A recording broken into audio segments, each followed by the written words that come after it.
ਤੁਸੀਂ ਇਹ ਇਮੇਜਿਨ ਕਰ ਸਕਦੇ ਹੋ ਕਿ ਸਾਡੇ ਸਕੂਲਾਂ ਦੇ ਰਿਜ਼ਲਟ ਕਰੋਨਾ ਦੇ ਵਿੱਚ ਹੁਣ ਤੱਕ ਦੇ ਸਾਰੇ ਰਿਜ਼ਲਟਾਂ 'ਚੋਂ ਹਾਈਐਸਟ ਰਹੇ ਨੇ। ਰੇਲਵੇ ਤੱਕ ਨੂੰ ਮਤਲਬ ਪ੍ਰਾਈਵੇਟ ਕਰਨ ਦੀਆਂ ਕੋਸ਼ਿਸ਼ਾਂ ਇਸ ਵੇਲੇ ਜਾਰੀ ਨੇ, LIC ਤੱਕ ਨੂੰ ਪ੍ਰਾਈਵੇਟ ਕਰਨ ਦੀਆਂ ਕੋਸ਼ਿਸ਼ਾਂ ਜਾਰੀ ਨੇ।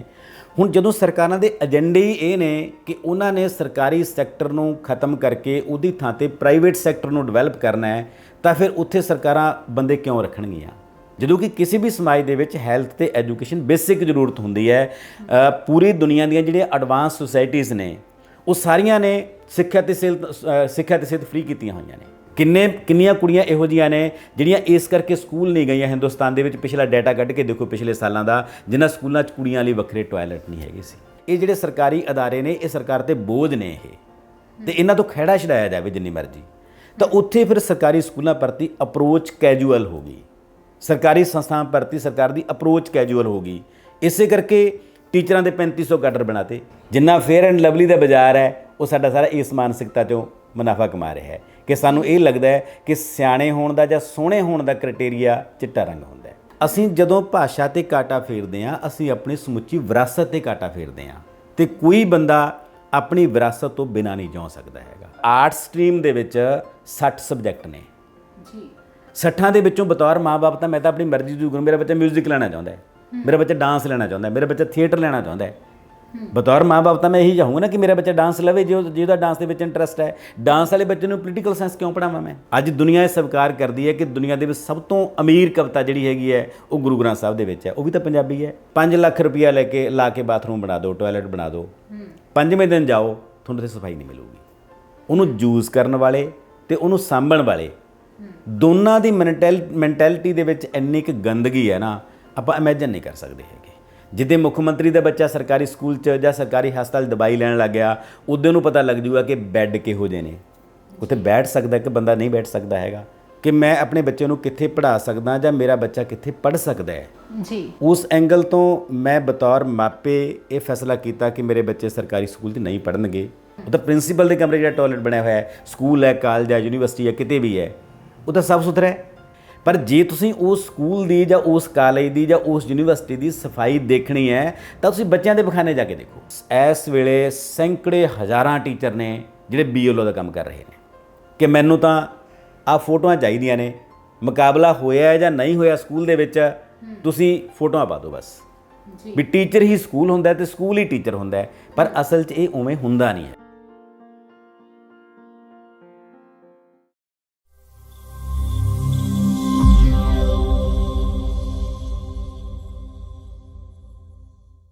ਸਤਿ ਸ਼੍ਰੀ ਅਕਾਲ, ਤੁਸੀਂ ਵੇਖ ਰਹੇ ਹੋ ਬੀ ਸੋਸ਼ਲ ਅਤੇ ਮੈਂ ਤੁਹਾਡੇ ਨਾਲ ਰਣਦੀਪ ਬੰਦੇਰ। ਸਾਡੇ ਵਿੱਚੋਂ ਵਧੇਰੇ ਲੋਕ ਸਾਡੇ ਮੁਲਕ ਦੇ ਸਰਕਾਰੀ ਤੰਤਰ ਤੋਂ ਨਾਰਾਜ਼ ਨੇ। ਸਾਨੂੰ ਸਰਕਾਰ ਦੀ ਕਾਰਗੁਜ਼ਾਰੀ ਉੱਤੇ ਹਮੇਸ਼ਾ ਸ਼ੱਕ ਰਹਿੰਦਾ ਹੈ, ਕੁਝ ਨਾ ਕੁਝ ਕਮੀਆਂ ਸਾਨੂੰ ਹਮੇਸ਼ਾ ਲੱਗਦੀਆਂ ਨੇ। ਜਦੋਂ ਅਸੀਂ ਗੱਲ ਸਰਕਾਰੀ ਕੰਮਾਂ ਦੀ ਕਰਦੇ ਹਾਂ, ਚਾਹੇ ਉਹ ਸਰਕਾਰੀ ਦਫ਼ਤਰੀ ਕੰਮਕਾਜ ਹੋਵੇ ਜਾਂ ਸਰਕਾਰ ਦੀਆਂ ਕਿਸੇ ਵੀ ਤਰ੍ਹਾਂ ਦੀਆਂ ਕੋਈ ਵੀ ਸਹੂਲਤਾਂ ਹੋਣ, ਸਾਨੂੰ ਹਮੇਸ਼ਾ ਹੀ ਉਹਨਾਂ ਦੇ ਉੱਤੇ ਵਧੇਰੇ ਕਰਕੇ ਯਕੀਨ ਨਹੀਂ ਹੁੰਦਾ। ਅਤੇ ਜਦੋਂ ਅਸੀਂ ਸਰਕਾਰੀ ਸਿਹਤ ਤੰਤਰ ਦੀ ਗੱਲ ਕਰਦੇ ਹਾਂ ਤਾਂ ਖਰਚੇ ਦੇ ਪੱਖੋਂ ਬੇਸ਼ੱਕ ਅਸੀਂ ਕਹੀਏ ਕਿ ਸਰਕਾਰੀ ਹਸਪਤਾਲਾਂ ਦੇ ਵਿੱਚ ਇਲਾਜ ਅਸੀਂ ਕਰਵਾ ਲਵਾਂਗੇ, ਪਰ ਸਹੂਲਤਾਂ ਦੇ ਮੁਤਾਬਕ ਸਾਨੂੰ ਲੱਗਦਾ ਹੁੰਦਾ ਕਿ ਨਹੀਂ, ਨਿੱਜੀ ਤੌਰ 'ਤੇ ਪ੍ਰਾਈਵੇਟ ਅਦਾਰਿਆਂ ਦੇ ਵਿੱਚ ਹੀ ਇਲਾਜ ਕਰਵਾਉਣਾ ਜ਼ਿਆਦਾ ਬਿਹਤਰ ਹੈ। ਇਹੀ ਹਾਲ ਸਾਡੇ ਸਿੱਖਿਆ ਤੰਤਰ ਦਾ ਵੀ ਹੈ। ਸਿੱਖਿਆ ਦੀ ਸਥਿਤੀ ਇਸ ਤੋਂ ਵੀ ਬਦ ਤੋਂ ਬਦਤਰ ਹੈ। ਸਾਨੂੰ ਲੱਗਦਾ ਹੈ ਕਿ ਜੇਕਰ ਅਸੀਂ ਬੱਚਿਆਂ ਨੂੰ ਵਧੀਆ ਭਵਿੱਖ ਦੇਣਾ ਹੈ ਤਾਂ ਉਹਦੇ ਲਈ ਸਰਕਾਰੀ ਸਕੂਲਾਂ ਦੇ ਵਿੱਚ ਪੜ੍ਹਾਉਣਾ ਅਸੀਂ ਇੱਕ ਚੰਗਾ ਬਦਲ ਨਹੀਂ ਸਮਝਦੇ। ਵਧੇਰੇ ਕਰਕੇ ਮਾਪਿਆਂ ਦੀ ਇਹ ਕੋਸ਼ਿਸ਼ ਰਹਿੰਦੀ ਹੈ ਕਿ ਚਾਹੇ ਉਹ ਔਖੇ ਹੋ ਕੇ ਹੀ ਨਿੱਜੀ ਸਕੂਲਾਂ ਦੀ ਫੀਸ ਦੇਣ, ਪਰ ਆਪਣੇ ਬੱਚਿਆਂ ਦੇ ਸੁਨਹਿਰੀ ਭਵਿੱਖ ਦੇ ਨਾਂ 'ਤੇ ਨਿੱਜੀ ਅਦਾਰਿਆਂ ਵੱਲੋਂ ਉਹਨਾਂ ਨੂੰ ਵਧੇਰੇ ਕਰਕੇ ਜੋ ਸਬਜ਼ ਬਾਗ ਦਿਖਾਏ ਜਾਂਦੇ ਨੇ ਕਿ ਤੁਹਾਡੇ ਬੱਚਿਆਂ ਦਾ ਭਵਿੱਖ ਸੁਨਹਿਰਾ ਹੋਏਗਾ, ਉਹਨਾਂ ਨੂੰ ਆਉਣ ਵਾਲਾ ਭਵਿੱਖ ਜਦੋਂ ਉਹਨਾਂ ਦਾ ਇੱਕ ਚੰਗਾ ਨਜ਼ਰ ਆਉਂਦਾ ਤਾਂ ਉਸ ਵਜ੍ਹਾ ਕਰਕੇ ਉਹ ਔਖੇ ਹੋ ਕੇ ਵੀ ਵਧੇਰੇ ਕਰਕੇ ਜੇ ਸਕੂਲਾਂ ਦੀਆਂ ਫੀਸਾਂ ਭਰਦੇ ਨੇ। ਜਦੋਂ ਮਾਪਿਆਂ ਨਾਲ ਇਸ ਬਾਬਤ ਗੱਲ ਕੀਤੀ ਜਾਂਦੀ ਹੈ ਤਾਂ ਇੱਕ ਤਰਕ ਉਹਨਾਂ ਕੋਲ ਆਮ ਤੌਰ ਤੇ ਹੁੰਦਾ ਕਿ ਜੇ ਸਰਕਾਰੀ ਤੰਤਰ ਇੰਨਾ ਵਧੀਆ ਹੋਵੇ, ਜੇ ਸਰਕਾਰੀ ਸਕੂਲਾਂ ਦੀ ਪੜ੍ਹਾਈ ਇੰਨੀ ਵਧੀਆ ਹੋਵੇ, ਤਾਂ ਸਰਕਾਰੀ ਮਾਸਟਰਾਂ ਦੇ, ਸਰਕਾਰੀ ਅਧਿਆਪਕਾਂ ਦੇ ਆਪਣੇ ਬੱਚੇ ਸਰਕਾਰੀ ਸਕੂਲਾਂ ਦੇ ਵਿੱਚ ਕਿਉਂ ਨਹੀਂ ਪੜ੍ਹਦੇ। ਇਸੇ ਬਾਬਤ ਅੱਜ ਅਸੀਂ ਰਿਸ਼ਮਾ ਪ੍ਰੋਗਰਾਮ ਦੇ ਵਿੱਚ ਗੱਲਬਾਤ ਕਰਨ ਲਈ ਪਹੁੰਚੇ ਹਾਂ ਡਾਕਟਰ ਕੁਲਦੀਪ ਸਿੰਘ ਦੀਪ ਹੋਰਾਂ ਦੇ ਕੋਲੇ। ਡਾਕਟਰ ਸਾਹਿਬ ਪਿਛਲੇ 26 ਵਰ੍ਹਿਆਂ ਤੋਂ ਅਧਿਆਪਨ ਦੇ ਨਾਲ ਜੁੜੇ ਹੋਏ ਨੇ। ਬਤੌਰ ਇੱਕ ਸਰਕਾਰੀ ਮੁਲਾਜ਼ਮ ਹੁੰਦੇ ਹੋਏ ਅਸੀਂ ਅੱਜ ਉਹਨਾਂ ਤੋਂ ਇਸੇ ਸਿੱਖਿਆ ਤੰਤਰ ਸੰਬੰਧੀ ਕੁਝ ਗੱਲਾਂ ਉਹਨਾਂ ਦੇ ਨਾਲ ਸਾਂਝੀਆਂ ਕਰਾਂਗੇ ਕਿ ਕੀ ਕਾਰਨ ਹੈ ਵਧੇਰੇ ਕਰਕੇ ਮਾਪਿਆਂ ਦਾ ਭਰੋਸਾ ਜਿਹੜਾ ਹੈ ਉਹ ਸਰਕਾਰੀ ਸਕੂਲਾਂ ਤੋਂ, ਸਰਕਾਰੀ ਸਿੱਖਿਆ ਤੰਤਰ ਤੋਂ ਕਿਉਂ ਉੱਠਿਆ ਹੋਇਆ ਹੈ, ਤੇ ਸਰਕਾਰੀ ਸਕੂਲਾਂ ਦੇ ਅਧਿਆਪਕਾਂ ਦਾ ਰਵੱਈਆ ਇਸ ਸੰਬੰਧੀ ਕਿਸ ਤਰ੍ਹਾਂ ਦਾ ਹੈ। ਡਾਕਟਰ ਸਾਹਿਬ ਬਹੁਤ-ਬਹੁਤ ਸਵਾਗਤ ਕਰਦੇ ਹਾਂ ਤੁਹਾਡਾ। ਸਤਿ ਸ਼੍ਰੀ ਅਕਾਲ ਮੈਮ, ਧੰਨਵਾਦ, ਬਹੁਤ ਸਵਾਗਤ ਹੈ ਤੁਹਾਡਾ ਜੀ। ਬਹੁਤ ਵਧੀਆ ਲੱਗਿਆ ਸਾਨੂੰ ਤੁਹਾਡੇ ਘਰ ਆ ਕੇ ਜੀ। ਬਹੁਤ ਸੋਹਣਾ ਤੁਸੀਂ ਆਲੇ ਦੁਆਲੇ ਜੋ ਤੁਹਾਡਾ ਜਿਹੜਾ ਮਾਹੌਲ ਹੈ ਜੀ, ਪਤਾ ਚੱਲਦਾ ਕਿ ਅਸੀਂ ਇੱਕ ਅਧਿਆਪਕ ਦੇ ਘਰ ਹਾਂ ਜੀ। ਸ਼ੁਕਰੀਆ ਮੈਮ ਜੀ। ਡਾਕਟਰ ਸਾਹਿਬ ਮੇਰਾ ਪਹਿਲਾ ਸਵਾਲ ਤੁਹਾਡੇ ਤੋਂ ਇਹੀ ਹੈ ਕਿ ਜਦੋਂ ਵੀ ਕਿਤੇ ਸਰਕਾਰੀ ਸਕੂਲਾਂ ਦੀ ਗੱਲ ਚੱਲਦੀ ਹੈ ਤਾਂ ਮਾਪਿਆਂ ਦਾ ਇੱਕ ਹੀ ਤਰਕ ਹੁੰਦਾ ਹੈ ਕਿ ਜੇ ਸਰਕਾਰੀ ਸਕੂਲਾਂ ਦੀ ਪੜ੍ਹਾਈ ਇੰਨੀ ਵਧੀਆ ਹੋਵੇ ਤਾਂ ਸਰਕਾਰੀ ਮਾਸਟਰਾਂ ਦੇ ਆਪਣੇ ਬੱਚੇ ਪ੍ਰਾਈਵੇਟ ਸਕੂਲਾਂ ਦੇ ਵਿੱਚ ਕਿਉਂ ਪੜ੍ਹਦੇ ਨੇ। ਜੀ। ਤੁਹਾਡੇ 2 ਬੱਚੇ ਨੇ, ਮੈਂ ਜਾਣਨਾ ਚਾਹਾਂਗੀ ਕਿ ਉਹਨਾਂ ਦੀ ਪੜ੍ਹਾਈ ਸਰਕਾਰੀ ਸਕੂਲਾਂ ਦੇ ਵਿੱਚ ਹੋਈ ਹੈ ਕਿ ਪ੍ਰਾਈਵੇਟ। ਜਿਹੜਾ ਸਵਾਲ ਮੈਡਮ ਤੁਸੀਂ ਟੱਚ ਕੀਤਾ ਹੈ ਇਹ ਸੱਚਮੁੱਚ ਬਹੁਤ ਗੁੰਝਲਦਾਰ ਸਵਾਲ ਹੈ। ਜਿੰਨਾ ਇਹ ਸਵਾਲ ਸੌਖਾ ਲੱਗਦਾ ਹੈ ਇਹਦਾ ਜਵਾਬ ਉਨਾ ਹੀ ਜਟਿਲ ਹੈ, ਉਨਾ ਹੀ ਔਖਾ ਹੈ। ਜਿਹੜਾ ਸਵਾਲ ਤੁਸੀਂ ਪੁੱਛਿਆ ਕਿ ਮੇਰੇ ਦੋਨੇ ਬੱਚੇ ਸਰਕਾਰੀ ਸਕੂਲ 'ਚ ਨਹੀਂ ਪੜ੍ਹੇ ਹੈਗੇ, ਮੇਰੇ ਦੋਨੇ ਬੱਚੇ ਪ੍ਰਾਈਵੇਟ ਸਕੂਲ 'ਚ ਪੜ੍ਹੇ ਨੇ। ਤੁਸੀਂ ਖੁਦ ਇੱਕ ਸਰਕਾਰੀ ਅਧਿਆਪਕ ਹੋ ਜੀ, ਤੁਹਾਡੇ ਬੱਚੇ ਪ੍ਰਾਈਵੇਟ ਸਕੂਲ ਦੇ ਵਿੱਚ ਕਿਉਂ ਪੜ੍ਹੇ। ਹਾਂ, ਮੈਂ ਥੋੜ੍ਹਾ ਜਿਹਾ ਇਹਦਾ ਪਰਸਪੈਕਟਿਵ ਤੁਹਾਨੂੰ ਦੱਸਣਾ ਚਾਹੂੰਗਾ ਕਿ ਮੈਂ ਪਹਿਲੀ ਕਲਾਸ ਤੋਂ ਲੈ ਕੇ PhD ਤੱਕ ਸਰਕਾਰੀ ਅਦਾਰਿਆਂ 'ਚ ਪੜ੍ਹਿਆ ਜੀ। ਤੱਪੜ ਮਾਰਕਾ ਸਕੂਲਾਂ 'ਚ ਪੜ੍ਹਿਆ, ਉਸ ਪਿੰਡ ਦੇ ਵਿੱਚੋਂ ਪੜ੍ਹਿਆ, ਉਸ ਰਿਮੋਟ ਏਰੀਏ ਦੇ ਵਿੱਚੋਂ ਪੜ੍ਹਿਆ ਜਿੱਥੇ ਨਾ ਨੈਟਵਰਕ ਮੋਬਾਈਲ ਦਾ ਜਾਂਦਾ ਹੈ, ਨਾ ਬਿਜਲੀ ਜਾਂਦੀ ਸੀ ਉਸ ਦੌਰ ਦੇ ਵਿੱਚ, ਨਾ ਬੱਸਾਂ ਜਾਂਦੀਆਂ ਸੀ ਉਸ ਦੌਰ ਦੇ ਵਿੱਚ ਜੀ। ਉਹਨਾਂ ਪਿੰਡਾਂ ਦੇ ਵਿੱਚ ਮੈਂ ਸਰਕਾਰੀ ਸਕੂਲ 'ਚ ਰਹਿ ਕੇ ਸਾਰੀ ਪੜ੍ਹਾਈ ਕੀਤੀ, ਚਾਹੇ ਉਹ ਪ੍ਰਾਇਮਰੀ ਸਕੂਲ ਸੀ, ਚਾਹੇ ਉਹ ਮਿਡਲ ਸਕੂਲ ਸੀ, ਚਾਹੇ ਉਹ ਹਾਈ ਸਕੂਲ ਸੀ, ਚਾਹੇ ਉਸ ਤੋਂ ਬਾਅਦ ਕਾਲਜ ਸੀ, ਅਤੇ ਚਾਹੇ ਉਸ ਤੋਂ ਬਾਅਦ ਯੂਨੀਵਰਸਿਟੀ ਸੀ। ਹਾਂ, ਉਹ ਜਿਹੜਾ ਦੌਰ ਸੀ ਉਸ ਦੌਰ ਦੇ ਵਿੱਚ ਕਿਉਂਕਿ ਸਰਕਾਰੀ ਸਕੂਲ ਹੀ ਹੁੰਦੇ ਸੀ, ਪ੍ਰਾਈਵੇਟ ਸਕੂਲ ਦੀ ਕੋਈ ਆਪਸ਼ਨ ਹੀ ਨਹੀਂ ਹੁੰਦੀ ਸੀ ਕਿਸੇ ਕੋਲੇ। ਇਸ ਕਰਕੇ ਲਗਭਗ ਉਸ ਪੀੜ੍ਹੀ ਦੇ ਲੋਕ ਜੇ ਮੈਂ ਕਹਿ ਲਾਂ ਕਿ 95% ਲੋਕ ਸਰਕਾਰੀ ਸਕੂਲਾਂ ਦੇ ਪੜ੍ਹੇ ਹੋਏ ਨੇ ਜੀ। ਪਰ ਉਸ ਤੋਂ ਬਾਅਦ ਜਦੋਂ ਪੈਰਲਲ ਪ੍ਰਾਈਵੇਟ ਸੈਕਟਰ ਆਉਂਦਾ ਹੈ ਤਾਂ ਲੋਕਾਂ ਕੋਲ ਇੱਕ ਆਪਸ਼ਨ ਆਉਂਦੀ ਹੈ ਕਿ ਹੁਣ ਅਸੀਂ ਆਪਣੇ ਬੱਚਿਆਂ ਨੂੰ ਪ੍ਰਾਈਵੇਟ ਸਕੂਲਾਂ ਦੇ ਵਿੱਚ ਵੀ ਪੜ੍ਹਾ ਸਕਦੇ ਹਾਂ। ਤਾਂ ਜਦੋਂ 2 ਪੈਰਲਲ ਆਪਸ਼ਨਾਂ ਸਾਡੇ ਕੋਲੇ ਹੁੰਦੀਆਂ ਨੇ ਉਦੋਂ ਫਿਰ ਚੁਆਇਸ ਹੁੰਦੀ ਹੈ ਕਿ ਤੁਸੀਂ ਕਿਹਨੂੰ ਚੂਜ਼ ਕਰਨਾ ਹੈ। ਅਤੇ ਜਦੋਂ ਚੁਆਇਸ ਹੁੰਦੀ ਹੈ ਫਿਰ ਅਸੀਂ ਦੇਖਦੇ ਹਾਂ ਕਿ ਮੇਰੇ ਬੱਚੇ ਦਾ ਭਵਿੱਖ ਕਿੱਥੇ ਸੁਰੱਖਿਅਤ ਹੈ, ਮੇਰਾ ਬੱਚਾ ਕਿੱਥੋਂ ਵਧੀਆ ਪੜ੍ਹਾਈ ਲੈ ਸਕਦਾ ਹੈ। ਤੁਸੀਂ ਮੇਰੇ ਅਧਿਆਪਕ ਹੋਣ ਨੂੰ ਇੱਕ ਪਾਸੇ ਛੱਡ ਦਿਓ, ਮੈਂ ਇੱਕ ਪੇਰੈਂਟਸ ਹਾਂ ਜੀ। ਮੈਂ ਬੱਚੇ ਦਾ ਪਿਤਾ, ਬੱਚੇ ਦੇ ਮਾਂ-ਬਾਪ ਹਾਂ ਅਸੀਂ। ਮੈਂ ਬਤੌਰ ਮਾਂ-ਬਾਪ ਸੋਚੂੰਗਾ ਉੱਥੇ, ਮੈਂ ਬਤੌਰ ਅਧਿਆਪਕ ਨਹੀਂ ਸੋਚੂੰਗਾ ਜੀ ਕਿ ਮੈਂ ਆਪਣੇ ਬੱਚੇ ਨੂੰ ਕਿੱਥੇ ਪੜ੍ਹਾ ਸਕਦਾ ਜਾਂ ਮੇਰਾ ਬੱਚਾ ਕਿੱਥੇ ਪੜ੍ਹ ਸਕਦਾ ਹੈ ਜੀ। ਉਸ ਐਂਗਲ ਤੋਂ ਮੈਂ ਬਤੌਰ ਮਾਪੇ ਇਹ ਫੈਸਲਾ ਕੀਤਾ ਕਿ ਮੇਰੇ ਬੱਚੇ ਸਰਕਾਰੀ ਸਕੂਲ 'ਚ ਨਹੀਂ ਪੜ੍ਹਨਗੇ। ਮੇਰੇ ਬੱਚੇ ਮੇਰੀ ਲੋਕੇਸ਼ਨ ਦੇ ਵਿੱਚ ਜਿਹੜੇ ਬੈਸਟ ਪ੍ਰਾਈਵੇਟ ਸਕੂਲ ਨੇ ਜਿੱਥੇ ਮੈਨੂੰ ਲੱਗਦਾ ਹੈ ਕਿ ਉਹਨਾਂ ਨੂੰ ਬਿਹਤਰ ਐਜੂਕੇਸ਼ਨ ਮਿਲ ਸਕਦੀ ਹੈ, ਮੇਰੇ ਬੱਚੇ ਉੱਥੇ ਪੜ੍ਹਨਗੇ। ਹੁਣ ਇੱਥੇ ਦੋ ਚੀਜ਼ਾਂ ਹੋ ਗਈਆਂ। ਇੱਕ ਪਾਸੇ ਮੈਂ ਕਿੱਤੇ ਦੇ ਤੌਰ 'ਤੇ ਅਧਿਆਪਕ ਹਾਂ, ਦੂਜੇ ਪਾਸੇ ਮੈਂ ਬੱਚੇ ਦਾ ਪਿਤਾ ਹਾਂ। ਅਤੇ ਜਦੋਂ ਮੈਂ ਬੱਚੇ ਦੀ ਐਜੂਕੇਸ਼ਨ ਬਾਰੇ ਸੋਚੂੰਗਾ ਉਦੋਂ ਮੈਂ ਬੱਚੇ ਦੇ ਪਿਤਾ ਦੇ ਤੌਰ 'ਤੇ ਸੋਚੂੰਗਾ, ਅਤੇ ਜਦੋਂ ਮੈਂ ਇੱਕ ਅਧਿਆਪਕ ਬਾਰੇ ਸੋਚੂੰਗਾ ਤਾਂ ਉਦੋਂ ਮੈਂ ਆਪਣੇ ਵਿਦਿਆਰਥੀਆਂ ਬਾਰੇ ਸੋਚੂੰਗਾ ਜੀ। ਸਰ, ਬਤੌਰ ਇੱਕ ਅਧਿਆਪਕ ਹੋਣ ਦੇ ਜਾਂ ਮਾਪੇ ਹੋਣ ਦੇ ਮੇਰਾ ਤੁਹਾਨੂੰ ਸਵਾਲ ਇਹੀ ਸੀ ਕਿ ਤੁਸੀਂ ਮਾਪੇ ਹੋ, ਤੁਸੀਂ ਇਹ ਫੈਸਲਾ ਲਿਆ ਕਿ ਮੇਰੇ ਬੱਚੇ ਨਿੱਜੀ ਅਦਾਰਿਆਂ ਦੇ ਵਿੱਚ ਪੜ੍ਹਨਗੇ। ਇੱਕ ਅਧਿਆਪਕ ਦੇ ਤੌਰ ਤੇ ਤੁਹਾਨੂੰ, ਕਿਉਂਕਿ ਤੁਸੀਂ ਸਰਕਾਰੀ ਸਿਸਟਮ ਦੇ ਨਾਲ ਜੁੜੇ ਹੋਏ ਹੋ, ਤੁਹਾਨੂੰ ਅਜਿਹੀਆਂ ਕਿਹੜੀਆਂ ਖਾਮੀਆਂ ਨਜ਼ਰ ਆਈਆਂ ਸਰਕਾਰੀ ਤੰਤਰ ਦੇ ਵਿੱਚ ਜੋ ਤੁਹਾਨੂੰ ਲੱਗਿਆ ਕਿ ਤੁਹਾਡੇ ਬੱਚਿਆਂ ਨੂੰ ਸਹੀ ਸਿੱਖਿਆ ਜਿਹੜੀ ਆ ਸਰਕਾਰੀ ਸਕੂਲਾਂ ਦੇ ਵਿੱਚੋਂ ਸ਼ਾਇਦ ਨਾ ਮੁਹੱਈਆ ਹੋ ਸਕੇ। ਜੀ ਬਿਲਕੁਲ, ਇਹੀ ਸਵਾਲ ਸਭ ਤੋਂ ਵੱਧ ਮਹੱਤਵਪੂਰਨ ਹੈ। ਮੈਂ ਜਿਵੇਂ ਤੁਸੀਂ ਦੱਸਿਆ ਕਿ ਲਗਭਗ 27 ਸਾਲ ਮੇਰੀ ਜੌਬ ਹੋ ਗਈ, 28ਵਾਂ ਸਾਲ ਮੇਰੀ ਜੌਬ ਨੂੰ ਸ਼ੁਰੂ ਹੋ ਗਿਆ ਹੁਣ। ਜੀ। ਤੇ ਇਹਨਾਂ 28 ਸਾਲਾਂ ਦੇ ਵਿੱਚ ਰੱਜ ਕੇ ਮਿਹਨਤ ਕੀਤੀ ਹੈ ਸਰਕਾਰੀ ਸਕੂਲਾਂ 'ਚ। ਹਰ ਪ੍ਰਾਪਤੀ ਮੇਰੇ ਸਕੂਲਾਂ ਦੇ ਵਿੱਚ ਜੋ ਮੇਰੇ ਰਾਹੀਂ ਹੋ ਸਕਦੀ ਸੀ, ਇੱਕ ਅਧਿਆਪਕ ਰਾਹੀਂ ਹੋ ਸਕਦੀ ਸੀ, ਉਹ ਹਰ ਪ੍ਰਾਪਤੀ ਮੇਰੇ ਸਕੂਲਾਂ ਦੇ ਵਿੱਚ ਹੋਈ ਹੈ। ਜਿੱਥੇ ਮੈਂ ਹਿੰਦੀ ਮਾਸਟਰ ਦੇ ਤੌਰ ਤੇ ਕੰਮ ਕੀਤਾ 16 ਸਾਲ, ਉੱਥੇ ਮੈਂ ਪੂਰੇ ਸਮਰਪਣ ਨਾਲ ਕੰਮ ਕੀਤਾ। ਜਿੱਥੇ ਮੈਂ 8 ਸਾਲ ਬਤੌਰ ਡੀਡੀਓ ਕੰਮ ਕੀਤਾ, ਉੱਥੇ ਮੈਂ ਉਸ ਹੈਸੀਅਤ 'ਚ ਰੱਜ ਕੇ ਕੰਮ ਕੀਤਾ। ਜਿੱਥੇ ਮੈਂ 5 ਸਾਲ ਇੱਕ ਪ੍ਰੋਜੈਕਟ ਦੇ ਕੋਆਰਡੀਨੇਟਰ ਦੇ ਤੌਰ ਤੇ ਕੰਮ ਕੀਤਾ ਪੜ੍ਹੋ ਪੰਜਾਬ ਦੇ, ਉੱਥੇ ਮੈਂ ਰੱਜ ਕੇ 24 ਆਵਰਸ ਕੰਮ ਕੀਤਾ। ਉਸ ਤੋਂ ਬਾਅਦ ਪਿਛਲੇ 8 ਸਾਲਾਂ ਤੋਂ ਮੈਂ ਇੰਗਲਿਸ਼ ਲੈਕਚਰਰ ਦੇ ਤੌਰ ਤੇ ਕੰਮ ਕਰ ਰਿਹਾ। ਇੱਥੇ ਵੀ ਮੈਂ ਉਸੇ ਸ਼ਿੱਦਤ ਨਾਲ ਪੜ੍ਹਾ ਰਿਹਾ। ਇਹ ਨਿੱਜੀ ਤੌਰ ਤੇ ਇੱਕ ਅਧਿਆਪਕ ਦੇ ਤੌਰ ਤੇ ਮੈਂ ਦੱਸ ਰਿਹਾ। ਉਹਦੇ ਦਰਮਿਆਨ ਜਿਹੜੀਆਂ ਮੇਰੇ ਅੰਦਰ ਕੈਪੈਸਿਟੀ ਨੇ, ਮੇਰਾ ਨਾਟਕ ਫੀਲਡ ਹੈ, ਕਲਚਰਲ ਐਕਟੀਵਿਟੀ ਫੀਲਡ ਹੈ, ਮੈਂ ਆਪਣੇ ਬੱਚਿਆਂ ਦੇ ਵਿੱਚ ਉਹ ਟੈਲੈਂਟ ਰੱਜ ਕੇ ਪੈਦਾ ਕੀਤਾ। ਤੇ ਜਿੱਥੇ ਜਿੱਥੇ ਮੈਂ ਪੜ੍ਹਾਇਆ ਹਰ ਥਾਂ ਤੋਂ ਸਟੇਟ ਲੈਵਲ ਤੱਕ ਪੋਜੀਸ਼ਨਾਂ ਆਉਂਦੀਆਂ ਨੇ, ਹੁਣ ਵੀ ਆਉਂਦੀਆਂ ਨੇ, 28ਵੇਂ ਸਾਲ ਵੀ ਆ ਰਹੀਆਂ ਨੇ ਤੇ ਪਹਿਲੇ ਸਾਲ ਵੀ ਸੀਆਂ ਜੀ। ਹੁਣ ਮਸਲਾ ਉੱਥੇ ਹੈ ਕਿ ਇਹ ਤਾਂ ਮੈਂ ਇੱਕ ਅਧਿਆਪਕ ਦੇ ਤੌਰ ਤੇ ਆਪਣੀਆਂ ਪ੍ਰਾਪਤੀਆਂ ਦੱਸ ਰਿਹਾ, ਕਿਉਂਕਿ ਮੇਰੀ ਡਿਊਟੀ ਸੀ। ਮੈਨੂੰ ਉੱਥੋਂ ਰੁਜ਼ਗਾਰ ਮਿਲਦਾ ਸੀ, ਮੈਨੂੰ ਉੱਥੋਂ ਰੋਟੀ ਮਿਲਦੀ ਸੀ ਉਸ ਸਕੂਲ ਦੇ ਵਿੱਚੋਂ।